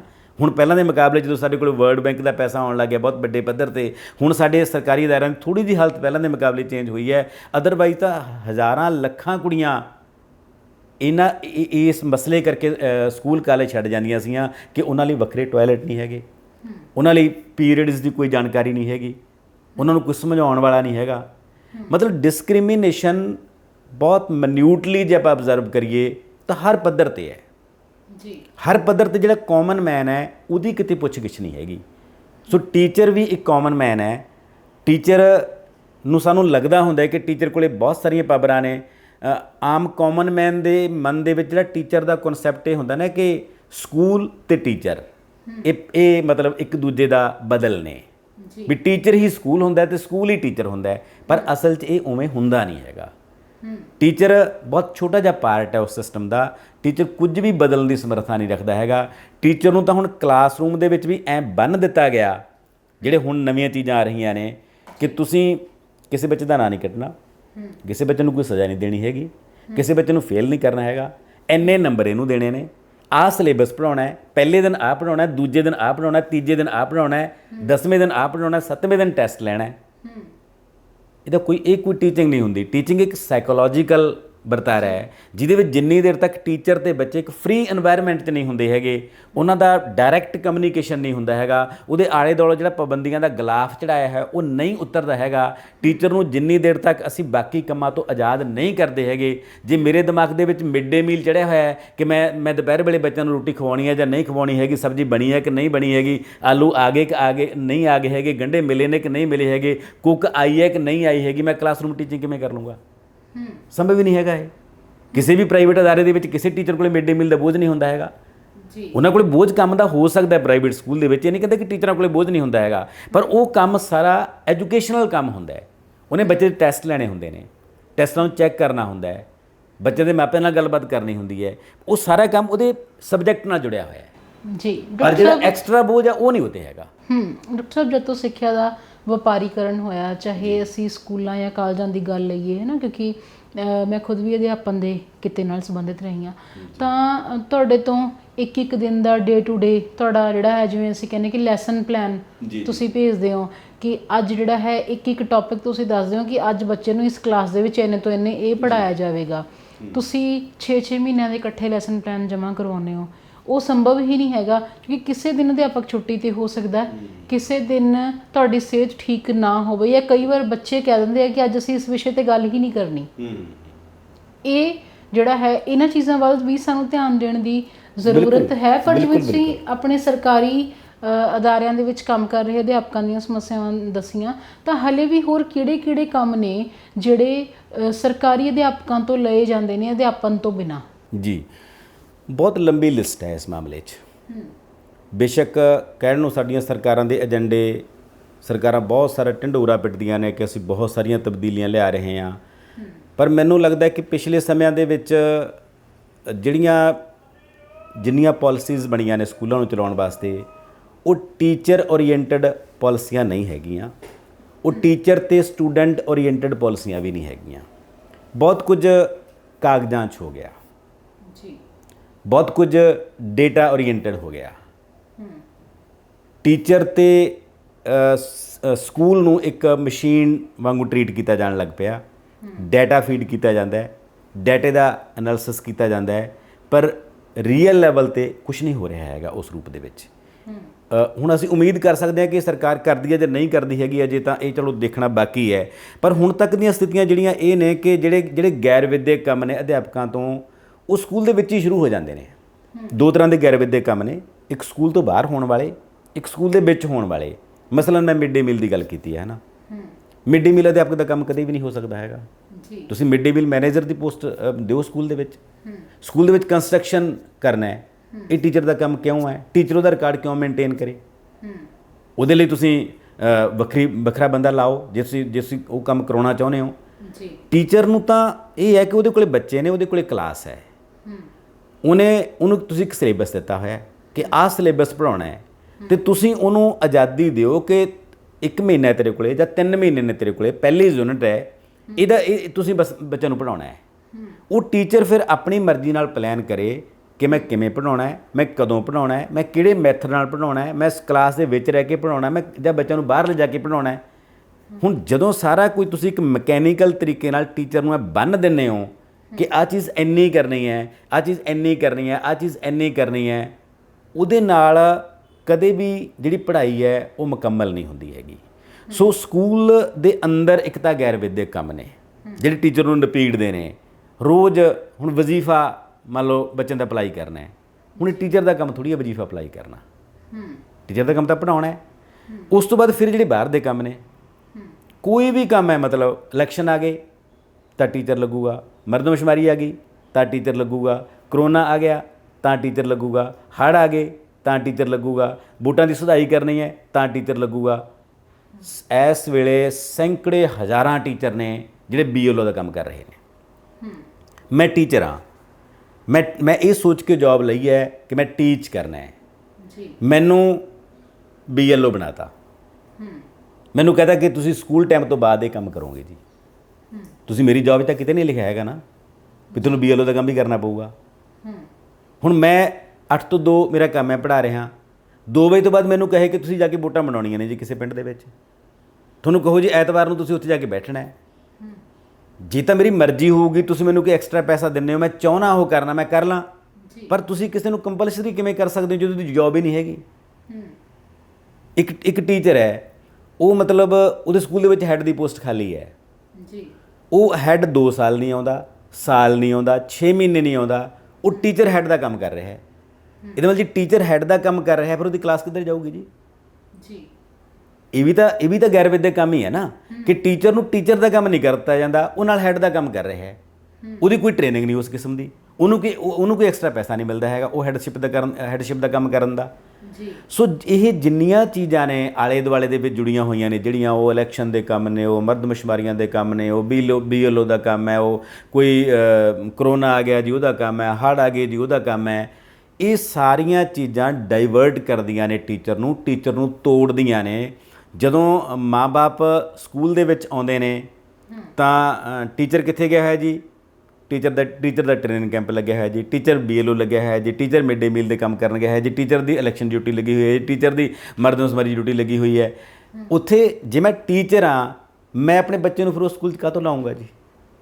ਜਦੋਂ ਮੈਨੂੰ ਪਤਾ ਹੈ ਕਿ ਉੱਥੇ ਟੀਚਰ ਹੁੰਦੇ ਹੀ ਨਹੀਂ ਹੈਗੇ, ਟੀਚਰਾਂ ਤੋਂ ਕੰਮ ਹੀ ਇੰਨੇ ਲੈ ਜਾਂਦੇ ਨੇ। ਸਕੂਲ ਦੇ ਵਿੱਚ ਰਹਿ ਕੇ ਵੀ ਅਸੀਂ ਸਵੇਰ ਤੋਂ ਕਰਨ ਲੱਗ ਜਾਂਦੇ ਹਾਂ ਕੰਮ ਵੀ ਮਿਡ ਡੇ ਮੀਲ ਬਣਾਉਣਾ ਜੀ, ਆਹ ਕਰਨਾ ਜੀ, ਆਹ ਕਰਨਾ ਜੀ। ਇਹ ਸਾਰੇ ਗੈਰ ਵਿਦਿਅਕ ਕੰਮ ਨੇ। ਸੋ ਇਹਨਾਂ ਕੰਮਾਂ ਵਾਸਤੇ ਜੇ ਤੁਸੀਂ ਇਹ ਕੰਮ ਕਰਾਉਣੇ ਨੇ, ਤੁਸੀਂ ਬੰਦੇ ਅਪਾਇੰਟ ਕਰੋ। ਤੁਸੀਂ ਹਰ ਸਕੂਲ ਦੇ ਵਿੱਚ ਇੱਕ ਮੈਨੇਜਰ ਦੀ ਪੋਸਟ ਬਣਾ ਦਿਓ, ਉਹਨੂੰ ਕਹੋ ਕਿ ਸਾਰੇ ਜਿਹੜੇ ਬਾਹਰਲੇ ਕੰਮ ਨੇ, ਮਿਡ ਡੇ ਮੀਲ ਤੋਂ ਲੈ ਕੇ ਕੰਸਟਰਕਸ਼ਨ ਵਰਕ ਤੋਂ ਲੈ ਕੇ ਵਜ਼ੀਫੇ ਅਪਲਾਈ ਕਰਨ ਤੋਂ ਲੈ ਕੇ ਸਾਰੇ ਕੰਮ ਤੂੰ ਕਰਨੇ ਨੇ, ਤੇਰੀ ਜੌਬ ਇਹ ਹੈ ਜੀ। ਜਿੰਨੇ ਸਾਡੇ ਆਫੀਸਰ ਨੇ ਇਸ ਵੇਲੇ, ਉਹ ਸਾਰੇ ਆਫੀਸਰਾਂ ਨੂੰ ਕਲੈਰੀਕਲ ਡਾਟੇ ਇਕੱਠੇ ਕਰਨ 'ਤੇ ਲਾਤਾ। DO ਸਾਡੇ ਆਫੀਸਰ ਨੇ, ਕੋਈ DO ਆ ਕੇ ਇਹ ਨਹੀਂ ਦੇਖਦਾ ਹੈਗਾ ਕਿ ਸਕੂਲ ਦੇ ਵਿੱਚ ਕ੍ਰੀਏਟਿਵ ਕੰਮ ਹੋ ਰਿਹਾ ਕਿ ਨਹੀਂ ਹੋ ਰਿਹਾ ਹੈਗਾ, ਬੱਚਿਆਂ ਨਾਲ ਟੀਚਰ ਕੋਈ ਐਕਟੀਵਿਟੀ ਕਰ ਰਿਹਾ ਕਿ ਨਹੀਂ ਕਰ ਰਿਹਾ ਹੈਗਾ। ਸਿਰਫ ਡਾਟਾ ਮੰਗ ਰਿਹਾ ਹੈ ਕਿ ਮੈਨੂੰ ਤਾਂ ਆਹ ਫੋਟੋਆਂ ਚਾਹੀਦੀਆਂ ਨੇ, ਮੁਕਾਬਲਾ ਹੋਇਆ ਜਾਂ ਨਹੀਂ ਹੋਇਆ ਸਕੂਲ ਦੇ ਵਿੱਚ, ਤੁਸੀਂ ਫੋਟੋਆਂ ਪਾ ਦਿਓ ਬਸ ਜੀ। ਸਕੂਲ ਦਾ ਇੱਕ ਕੈਲੰਡਰ ਹੁੰਦਾ, ਇੱਕ ਵਿਦਿਅਕ ਕੈਲੰਡਰ ਹੁੰਦਾ ਇੱਕ, ਕਿ ਤੁਸੀਂ 1 ਮਹੀਨੇ ਦੇ ਵਿੱਚ 10 ਦਿਨ ਆਹ ਚੀਜ਼ਾਂ ਕਰਨੀਆਂ ਨੇ, 2 ਦਿਨ ਆਹ ਚੀਜ਼ਾਂ ਕਰਨੀਆਂ ਨੇ, ਆਹ ਤਿਉਹਾਰ ਆ ਰਿਹਾ ਹੈ, ਆਹ ਦਿਨ ਆ ਰਿਹਾ ਹੈ, ਕੋਈ ਅਸੀਂ ਪਾਪੂਲੇਸ਼ਨ ਡੇ ਮਨਾਉਣਾ ਹੈ। ਇਹ ਥੋੜ੍ਹੀ ਹੁੰਦੀ ਹੈ ਕਿ ਪਾਪੂਲੇਸ਼ਨ ਡੇ ਕੱਲ੍ਹ ਨੂੰ ਆ ਗਿਆ, ਤੁਸੀਂ 2 ਦਿਨ ਪਹਿਲਾਂ ਚਿੱਠੀ ਕੱਢ ਦਿਓ ਜੀ ਪਾਪੂਲੇਸ਼ਨ ਡੇ ਮਨਾਓ ਅਤੇ ਸਾਨੂੰ ਫੋਟੋਆਂ ਪਾਓ ਜੀ। ਇਹਦਾ ਤਾਂ ਕੋਈ ਮੀਨਿੰਗ ਨਹੀਂ ਨਾ ਇਸ ਗੱਲ ਦਾ।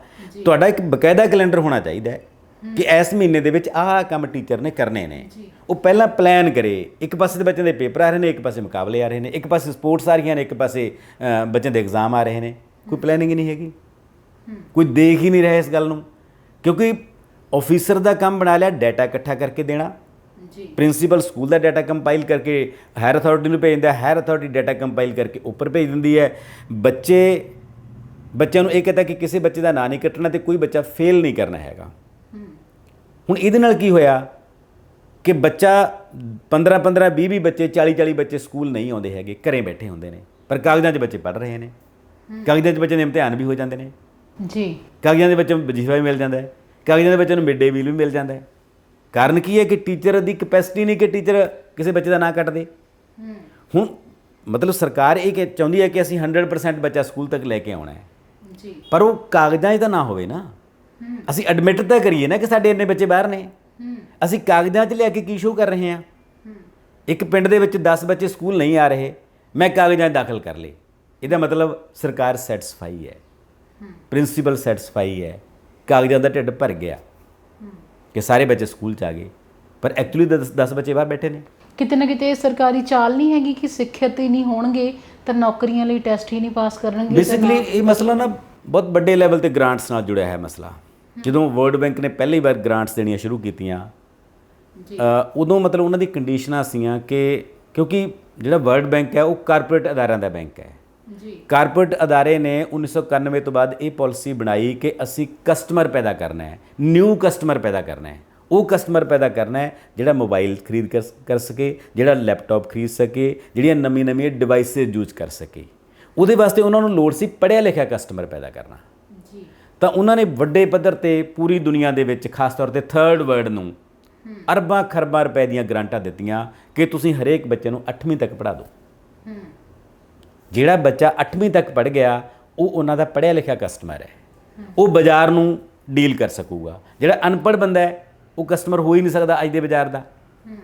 ਇਸ ਲੋੜ ਦੇ ਵਿੱਚੋਂ ਉਹਨਾਂ ਨੇ ਵੱਡੇ ਪੱਧਰ ਤੇ ਗ੍ਰਾਂਟਾਂ ਦਿੱਤੀਆਂ ਕਿ ਹਰੇਕ ਬੱਚਾ ਅਸੀਂ ਗ੍ਰਾਂਟ ਤਾਂ ਦੇਵਾਂਗੇ ਜੇ ਹਰੇਕ ਬੱਚਾ 8ਵੀਂ ਤੱਕ ਪੜ੍ਹਿਆ ਹੋਊਗਾ। ਜੀ। ਪਰ ਅਸੀਂ ਉਹਦਾ ਲਿਫਾਫਾ ਬਣਾ ਲਿਆ।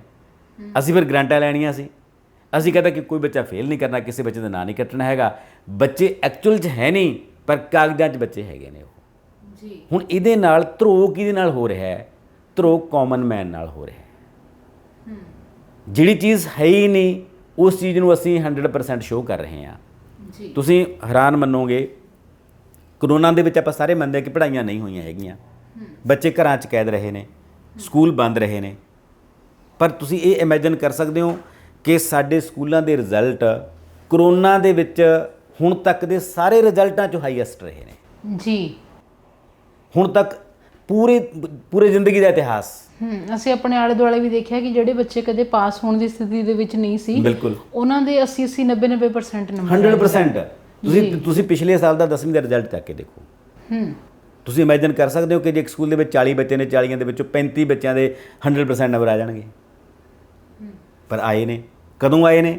ਕਰੋਨਾ 'ਚ ਆਏ ਨੇ, ਜਦੋਂ ਸਕੂਲ ਵੀ ਬੰਦ ਸੀ, ਜਦੋਂ ਟੀਚਰ ਵੀ ਨਹੀਂ ਉਹਨਾਂ ਕੋਲੇ ਜਾ ਰਿਹਾ ਸੀ। ਆਨਲਾਈਨ ਐਜੂਕੇਸ਼ਨ ਦਾ ਆਪਾਂ ਨੂੰ ਪਤਾ ਹੈ ਕਿ ਕਿੰਨੀ ਕੁ ਸਮਰੱਥ ਹੈਗੀ ਸੀ ਜਾਂ ਨਹੀਂ ਹੈਗੀ ਸੀ। ਉਹੀ ਜਿਹੀ ਹਾਲਤਾਂ ਦੇ ਵਿੱਚ ਬੱਚੇ 100% ਨੰਬਰ ਲੈ ਕੇ ਪਾਸ ਹੋ ਰਹੇ ਨੇ ਤਾਂ ਕਿੰਨਾ ਵੱਡਾ ਇਹਦੇ ਵਿੱਚ ਲਿਫਾਫੇਬਾਜ਼ੀ ਹੈ, ਕਿੰਨਾ ਵੱਡਾ ਪਰਦਾ ਹੈ ਇਹਦੇ ਵਿੱਚ। ਉਸ ਪਰਦੇ ਬਾਰੇ ਕੋਈ ਗੱਲ ਨਹੀਂ ਕਰ ਰਿਹਾ ਹੈਗਾ। ਜਦੋਂ ਇੱਕ ਦੌਰ ਸੀ ਜਦੋਂ ਅਸੀਂ ਬੱਚਿਆਂ ਦੇ ਬੇਸਲਾਈਨ ਟੈਸਟ ਕੀਤੇ।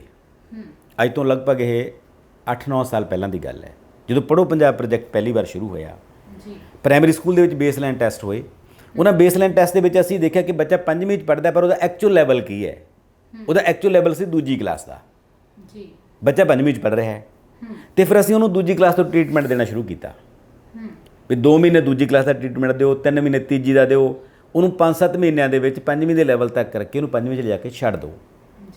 ਉਦੋਂ ਬਹੁਤ ਰੌਲਾ ਪਿਆ ਸੀ ਇਸ ਗੱਲ ਦੇ ਉੱਤੇ ਕਿ ਪੰਜਾਬ ਦੇ ਹਜ਼ਾਰਾਂ ਲੱਖਾਂ ਬੱਚੇ ਜਿਹੜੇ ਹੈਗੇ ਨੇ ਉਹ ਜਿਹੜੀ ਕਲਾਸ 'ਚ ਪੜ੍ਹਦੇ ਨੇ ਉਸ ਲੈਵਲ ਦੇ ਨਹੀਂ ਹੈਗੇ।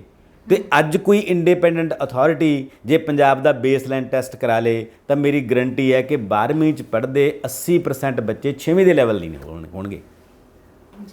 ਉਹਨਾਂ ਦਾ ਕੋਈ ਬੇਸਲਾਈਨ ਟੈਸਟ ਕਰਾ ਕੇ ਦੇਖੇ ਇਮਾਨਦਾਰੀ ਨਾਲ, ਤਾਂ ਇਹ ਐਡਾ ਵੱਡਾ ਡਾਟਾ ਸਾਹਮਣੇ ਆਊਗਾ ਕਿ ਜਿਹੜੇ ਬੱਚੇ 100% ਨੰਬਰ ਲੈ ਕੇ ਪਾਸ ਹੋਏ ਨੇ ਉਹ 4 ਸਾਲ ਪਿੱਛੇ ਹੋਣਗੇ ਘੱਟੋ ਘੱਟ ਆਪਣੇ ਸਿਲੇਬਸ ਤੋਂ।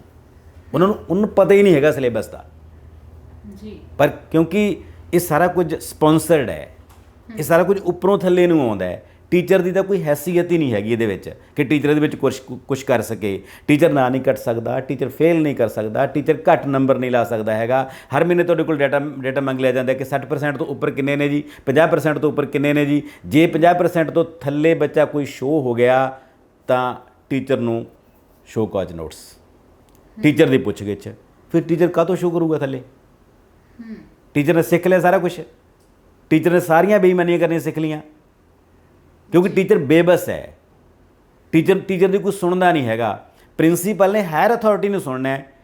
ਪ੍ਰਿੰਸੀਪਲ ਟੀਚਰ ਦੀ ਪ੍ਰੋਬਲਮ ਉੱਪਰ ਨਹੀਂ ਦੱਸ ਰਿਹਾ ਹੈਗਾ ਕਿ ਜਿਹੜਾ ਬੱਚਾ ਆ ਹੀ ਨਹੀਂ ਰਿਹਾ ਜੀ, ਅਸੀਂ ਐਡਮਿਟ ਤਾਂ ਕਰ ਲਈਏ ਨਾ ਕਿ ਬੱਚਾ 2 ਨਹੀਂ ਆ ਰਹੇ ਹੈਗੇ, ਅਸੀਂ ਉਹਨੂੰ ਕਾਗਜ਼ਾਂ 'ਚ ਕਾਹਤੋਂ ਸ਼ੋਅ ਕਰਦੇ ਹਾਂ?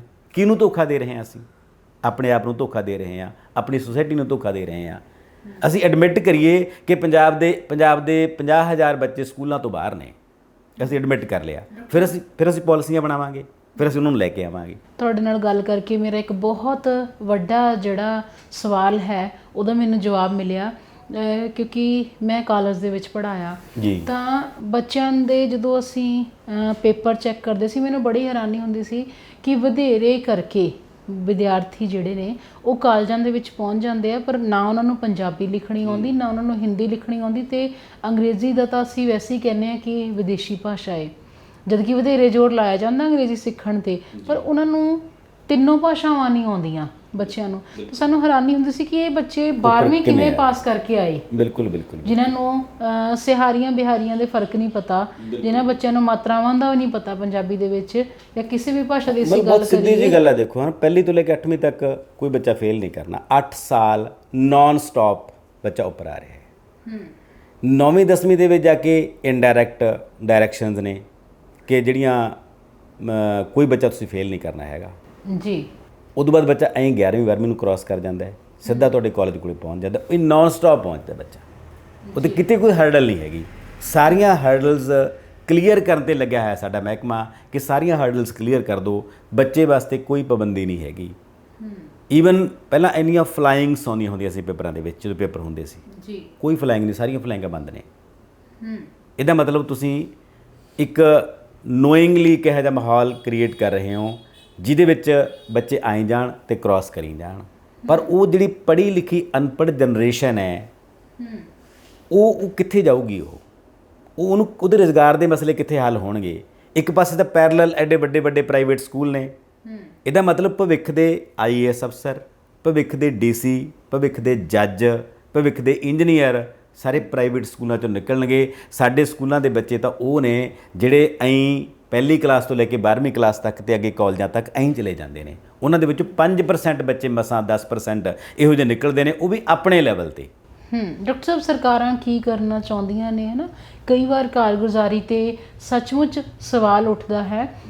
ਹੁਣੇ ਜੇ ਇੱਕ ਜ਼ਿਲ੍ਹੇ ਦਾ ਮੈਂ ਸਰਕਾਰੀ ਨੋਟਿਸ ਪੜ੍ਹਿਆ ਸੀ, ਆਜ਼ਾਦੀ ਕਾ ਅੰਮ੍ਰਿਤ ਮਹਾਉਤਸਵ, ਇਹ ਸਰਕਾਰ ਦੀ ਯੋਜਨਾ ਸੀ, ਹੈ ਨਾ?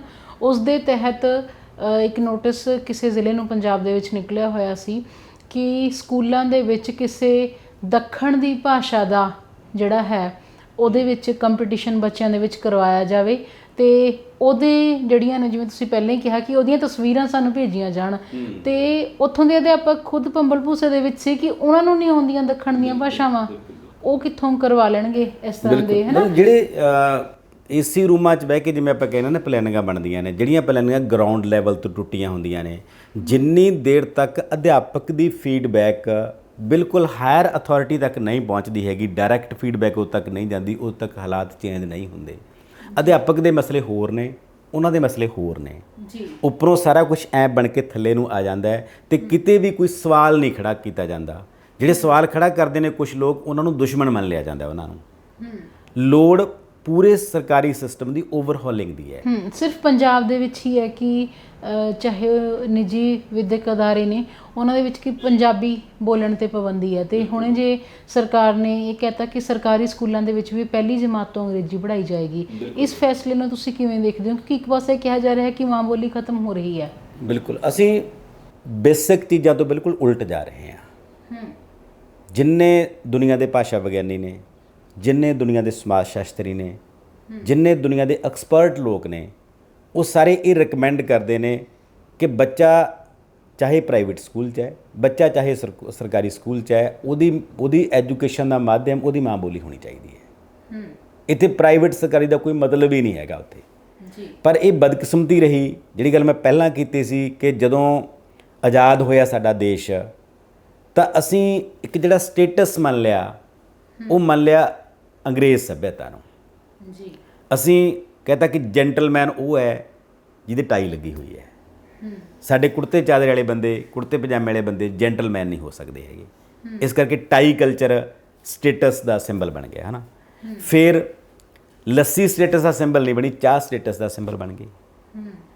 ਫਿਰ ਉਸ ਤੋਂ ਬਾਅਦ ਪੰਜਾਬੀ ਸਟੇਟਸ ਦਾ ਸਿੰਬਲ ਨਹੀਂ ਬਣੀ ਹੈਗੀ, ਜਾਂ ਦੂਜੀਆਂ ਭਾਸ਼ਾਵਾਂ ਸਟੇਟਸ ਸਿੰਬਲ ਨਹੀਂ ਬਣੀਆਂ, ਅੰਗਰੇਜ਼ੀ ਸਟੇਟਸ ਸਿੰਬਲ ਬਣ ਗਈ।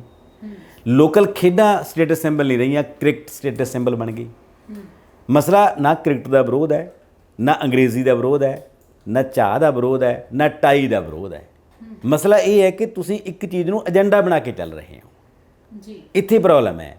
ਜਿਹੜੀਆਂ ਸਾਡੀਆਂ ਆਪਣੀਆਂ ਚੀਜ਼ਾਂ ਨੇ, ਅਸੀਂ ਉਹਨਾਂ ਨੂੰ ਦਰਕਿਨਾਰ ਕਰਕੇ ਅਸੀਂ ਇੱਕ ਸਟੇਟਸ ਦਾ ਸਿੰਬਲ ਉਹ ਬਣਾ ਲਿਆ, ਜਿਹੜੀਆਂ ਚੀਜ਼ਾਂ ਸਾਡੇ 'ਤੇ 200 ਸਾਲ ਥੋਪੀਆਂ ਜਾਂਦੀਆਂ ਰਹੀਆਂ। ਹੁਣ ਉਹ ਜਿਹੜੀ ਅੰਗਰੇਜ਼ੀ ਵਾਲੀ ਮਾਨਸਿਕਤਾ ਹੈ ਉਹ ਸਾਡੇ ਹੁਕਮਰਾਨਾਂ ਤੋਂ ਆਉਂਦੀ ਹੈ। ਚਾਹੀਦਾ ਤਾਂ ਇਹ ਸੀ ਕਿ ਲੋਕ ਆਪੋ ਆਪਣੀ ਭਾਸ਼ਾ ਪੜ੍ਹਦੇ, ਦੁਨੀਆ ਦਾ ਸਾਰਾ ਗਿਆਨ ਅਨੁਵਾਦ ਹੋ ਕੇ ਸਾਡੇ ਕੋਲੇ ਆਉਂਦਾ। ਚੀਨ ਦੇ ਲੋਕ ਚੀਨੀ ਪੜ੍ਹਦੇ ਨੇ, ਉਹਨਾਂ ਦੇ ਸਕੂਲਾਂ 'ਚ ਕੋਈ ਅੰਗਰੇਜ਼ੀ ਨਹੀਂ ਪੜ੍ਹਾਈ ਜਾਂਦੀ। ਫਰਾਂਸ ਦੇ ਲੋਕ ਫਰੈਂਚ ਪੜ੍ਹਦੇ ਨੇ, ਰੂਸ ਦੇ ਲੋਕ ਆਪਣੀ ਭਾਸ਼ਾ ਪੜ੍ਹਦੇ ਨੇ, ਦੁਨੀਆ ਦੇ ਜਾਪਾਨੀ ਪੜ੍ਹਦੇ ਨੇ। ਤੁਸੀਂ ਕਿਸੇ ਵੀ ਬੰਦੇ ਨਾਲ ਗੱਲ ਕਰਕੇ ਦੇਖੋ, ਉੱਥੇ ਕੋਈ ਅੰਗਰੇਜ਼ੀ ਨਹੀਂ ਪੜ੍ਹਾਈ ਜਾਂਦੀ ਹੈਗੀ। ਇਹ ਸਾਡੇ ਦੇਸ਼ ਦੇ ਵਿੱਚ ਹੀ ਹੈ ਕਿ ਸਾਡੇ ਘਰਾਂ ਦੇ ਵਿੱਚ ਆਪਣੀ ਮਾਂ ਬੋਲੀ ਦੀ ਬਜਾਏ, ਸਾਡੇ ਸਕੂਲਾਂ 'ਚ ਆਪਣੀ ਮਾਂ ਬੋਲੀ ਦੀ ਬਜਾਏ ਦੂਜੀਆਂ ਭਾਸ਼ਾ ਨੂੰ ਪ੍ਰੈਫਰ ਕੀਤਾ ਜਾਂਦਾ ਹੈ ਅਤੇ ਆਪਣੀ ਮਾਂ ਬੋਲੀ ਬੋਲਣ 'ਤੇ ਜੁਰਮਾਨਾ ਲੱਗਦਾ ਹੈ। ਇਹ ਤਾਂ ਇੱਕ ਪੱਕੇ ਤੌਰ 'ਤੇ ਰੂਲ ਹੀ ਹੋਣਾ ਚਾਹੀਦਾ ਹੈ ਕਿ ਜਿੱਥੇ ਤੁਸੀਂ ਰਹਿੰਦੇ ਹੋ ਉੱਥੋਂ ਦੀ ਬੋਲੀ ਨੂੰ ਅਪਣਾਓ, ਉੱਥੋਂ ਦੀ ਬੋਲੀ 'ਚ ਐਜੂਕੇਸ਼ਨ ਹੋਣੀ ਚਾਹੀਦੀ ਹੈ। ਇੱਕ ਸੁਭਾਵਿਕ ਵਰਤਾਰਾ ਦੁਨੀਆ ਦਾ। ਜਿੰਨੇ ਮੌਲਿਕ ਤੁਸੀਂ ਆਪਣੀ ਭਾਸ਼ਾ 'ਚ ਹੋ ਸਕਦੇ ਹੋ, ਇਹਨਾਂ ਦੁਨੀਆ ਦੀ ਕਿਸੇ ਭਾਸ਼ਾ ਦੇ ਵਿੱਚ ਮੌਲਿਕ ਨਹੀਂ ਹੋ ਸਕਦਾ। ਪਰ ਗੱਲ ਇਹ ਹੈ ਨਾ ਕਿ ਮਾਂ ਪਿਓ ਵੀ ਇਹਦੇ ਲਈ ਸੁਚੇਤ ਨਹੀਂ ਹੈਗੇ, ਹੈ ਨਾ। ਥੋੜ੍ਹੇ ਦਿਨ ਪਹਿਲਾਂ ਮੇਰੇ ਕਿਸੇ ਰਿਸ਼ਤੇਦਾਰ ਨੇ ਆਪਣੇ ਬੱਚੇ ਦਾ ਸਕੂਲ ਬਦਲਿਆ, ਅਤੇ ਜਦੋਂ ਸਾਡੇ ਘਰੇ ਆਏ ਤਾਂ ਉਹਨਾਂ ਦਾ ਬੱਚਾ ਹਿੰਦੀ 'ਚ ਗੱਲ ਕਰ ਰਿਹਾ ਸੀ। ਮੈਂ ਉਹਨਾਂ ਨੂੰ ਕਿਹਾ ਵੀ ਇਹਦਾ ਹੁਣ ਤੁਸੀਂ ਸਕੂਲ ਬਦਲਿਆ, ਅਤੇ ਉਹ ਕਹਿੰਦੇ ਕਿ ਹਾਂ ਇੱਥੇ ਇਹਨਾਂ ਨੂੰ ਪੰਜਾਬੀ ਨਹੀਂ ਬੋਲਣ ਦਿੰਦੇ। ਅਤੇ ਮੈਂ ਕਿਹਾ ਫਿਰ ਵੀ ਇਹ ਸਕੂਲ ਦੇ ਵਿੱਚ ਇਹਨੂੰ ਅੰਗਰੇਜ਼ੀ ਪੜ੍ਹਾਈ ਜਾਂਦੀ ਹੈ? ਕਹਿੰਦੇ ਨਹੀਂ, ਸਕੂਲ ਦੇ ਵਿੱਚ ਇਹ ਹਿੰਦੀ ਦੇ ਵਿੱਚ ਗੱਲ ਕਰਦੇ ਨੇ। ਅਤੇ ਠੀਕ ਹੈ, ਤੁਸੀਂ ਬੱਚੇ ਨੂੰ ਅੰਗਰੇਜ਼ੀ ਸਿਖਾਉਣੀ ਆ, ਸਿਖਾਓ। ਪਹਿਲੀ ਗੱਲ ਤਾਂ ਮਾਂ ਬੋਲੀ ਦਾ ਗਲਾ ਘੁੱਟ ਕੇ ਨਹੀਂ, ਹੈ ਨਾ। ਅਤੇ ਉਹਨਾਂ ਦਾ ਅਗਲਾ ਜਿਹੜੀ ਗੱਲ ਸੀ ਉਹ ਮੈਨੂੰ ਬਿਲਕੁਲ ਹੀ ਹੈਰਾਨ ਕਰਨ ਵਾਲੀ ਸੀ। ਮੈਂ ਕਿਹਾ ਵੀ ਠੀਕ ਹੈ, ਅੰਗਰੇਜ਼ੀ ਸਿਖਾਓ, ਪਰ ਮਾਂ ਬੋਲੀ ਦੇ ਵਿੱਚ ਤਾਂ ਇਹਨੂੰ ਗੱਲ ਕਰਨ ਦਿਓ, ਤੁਸੀਂ ਇਹ ਕਿਉਂ? ਉਹ ਕਹਿੰਦੇ ਨਹੀਂ ਵੀ ਜੇ ਤਾਂ ਨਾ ਇਹ ਤੋਂ ਵੱਡੇ ਹੋ ਕੇ ਤੁਸੀਂ ਉਵੇਂ ਘਰੇਲੂ ਕੰਮਕਾਰ ਕਰਾਉਣੇ ਆ, ਝਾੜੂ ਪੋਚਾ ਹੀ ਕਰਾਉਣਾ, ਫਿਰ ਪੰਜਾਬੀ ਠੀਕ ਹੈ, ਨਹੀਂ ਤਾਂ ਫਿਰ ਇਹਨੂੰ ਹਿੰਦੀ ਵੀ ਆਉਣੀ ਚਾਹੀਦੀ ਹੈ ਅਤੇ ਅੰਗਰੇਜ਼ੀ ਵੀ ਆਉਣੀ ਚਾਹੀਦੀ ਹੈ।